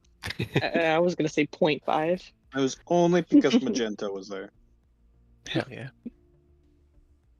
All right. As you guys finish up your watch, Aerith, you rouse from your trance, feeling rested, but in still need of a little bit of relaxation in order to feel fully refreshed. Who are you waking up to help Aerith, or is anybody helping Aerith? Mia, get up! No, kidding. You're gonna stay awake with me for the next 4 hours. I mean, you have the kids, so you're not technically alone. You'd have advantage, but yeah. No, she will get up if you. No, I'm not that mean. Oh, Nicholas. She just never offers to stay up. Oh, Yeah. Nicholas Flamel. Fine, I'll wake up. But now he's got to play a card game with him. He does not have a choice. That is true. Right. I can actually finally play a card game with someone. What card game? I'm interested in your... Definitely not Slapjack, because I will never get a card. Goldfish. Or Go Fish. Goldfish. Just a very simple card game. That it is. Alright. Uno! And I slap him in the face naturally. Can you guys both roll me perception checks for your watch at advantage, since you have the kiddos and feathers helping you, all the pets helping you keep watch. All right. Similar to Oni and Ken's, you aren't attacked. Nothing seems to be hunting, at least not up in these mountains right now. You don't even really hear any wildlife, just wind and the occasional rumbling from the mountain beneath you, but it's so far away that it's not really concerning, as it is just like you'll be in the middle of your game and you'll hear deep within the mountain, and you'll kind of like look over at it and it'll stop and go back to your game. Sun rises, and it's interesting. Your whole lives you've lived with the spine of the world to the east. It's not visible from the coast, but it does still cast shadow across most of the eastern half of the Sword Coast. And seeing the sun rise from the horizon to the east, past the Earthdale, it has a kind of different feel to it. And it has a feeling of arrival, especially for you, Aerith, as the Dales have been the goal of the Wanderers of Starlight for a long time. You've known that this has been where you need to be to stop Severin. You know that this is the final path to have to walk, is through these lands. And there is a sense of accomplishment as you look out across the sunrise and realize that you did it. You crossed the spine of the world and survived. And as the rest of the party starts to rouse themselves from slumber and Liamon's tiny hut ends, we pick up the next morning. And I think that'll be a good place for us to pick up next week. Yeah? Did we level? I was about- The man sounded so just exasperated. Did we level? Yeah, go ahead, bump up to level 15. It wasn't Let's go. quite the checkpoint I had in mind, but y'all fucked around so much. My fault. I mean, Mia we don't got have curious. Hmm? I mean, we don't have to. if No. it's not the show. It works just as well here as it does where I had it planned. And you guys are right. It has been months of in-game play, and you have been needing it. I had a point in mind, and we have danced around that point for like 3 months now. 'Cause But- I was thinking that, goodness. like, oh, once we finally get out of the Underdark, that's when we're gonna level. So that's why I asked. Mine was when you finally get to the Dales, which you haven't quite gotten Okay. to yet. So it's up to you guys. If you want that to be your checkpoint, that was what I always had in mind. That was the checkpoint. But it's up to you. I'm not going to stop you from taking the level. You know me. I'll just adapt, improvise, it overcome. I mean, I'm curious what Yeah. everybody thinks. As I'm you kinda wake up, wanting to level up. yeah, as you wake up, Ken, and you kind of stand next to Aerith, you put one hand up on Aerith's shoulder, and you both look out over the sunrise, and you feel that sense of accomplishment. The party stands together in quiet contemplation over what you've accomplished. You look down at where you had seen the smoke trickles the night before, and you don't see them this morning, but you're curious and you're unsure.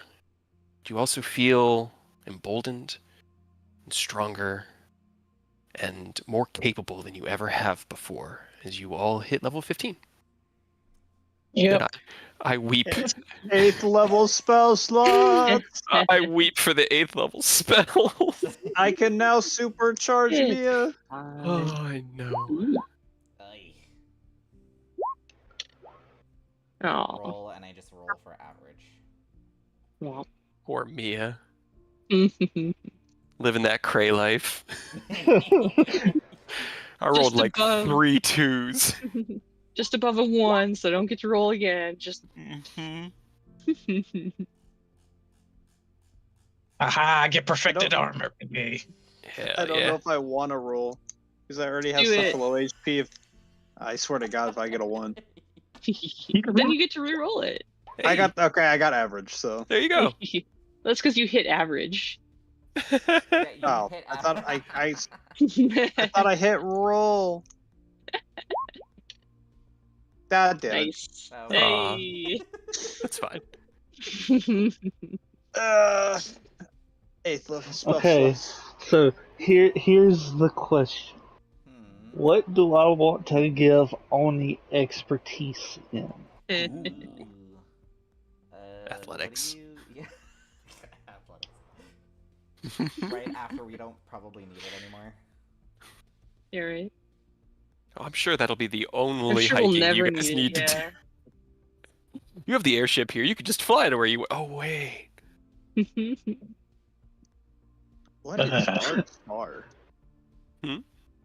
It's a spell I've never seen before. It's called Dark Star. Oh, Hmm. that's from a different...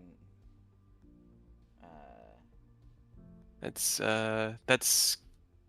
I'm glad that's the first line. Requires the dungeon master's consent. Yeah. yeah, because that's part of the dramaturgy. Oh, yeah, That's always yeah. a good thing I to was see. just like, wait, is it from another game, or is it actually D&D? No, this is from Wildmount. Yeah. Dark Star. Yeah, it's like But what Dragon if I give him expertise in perception and his passive becomes basically like 30? Oh Yeah, no. it's a possibility. I get it. I know. Reality break. The spell requires the dungeon master's consent. I love all these spells where that's the first line. Yeah, freaking graviturgy. I mean, it was honestly that was why I didn't allow graviturgy and chronergy at the beginning, and I've only allowed it kind of trickling in. Mhm. I just have the one spell anyway. Yeah, you've been working towards it, Aerith, and for Nicholas, it could be something like if you see one that fits him narratively, we could work towards it since you've known graviturgy mages in the past. I'll just But keep the more simple spells for now. I'll let uh, Aerith be the shining breakthrough in gravity. sounds You're good. gonna make me feel special. I mean, I'll certainly try. But I don't think, with my current level split, I don't think I'll be able to reach 8th level. What is my... Ooh, okay. Oh, that's too fun. Mighty Fortress.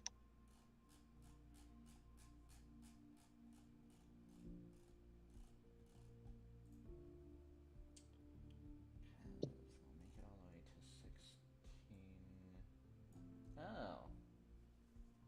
I will be able to. Oh, look at that. There you go.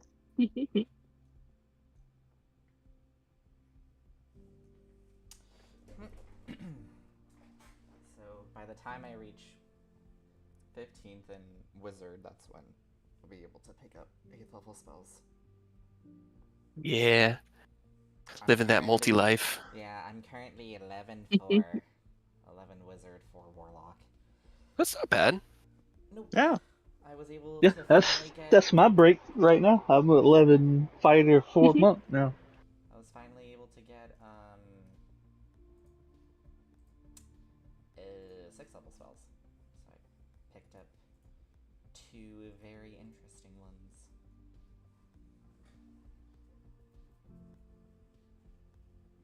Could just make a dragon. Are you still looking at the spells? Yeah. Well, I have custom 8th level spells, which I'm probably going to be using just to make Mia become a nuclear bomb. But it's still fun to Even look at more. the spell list because just creating an illusory dragon that'll just run around doing fire breath every round is just funny.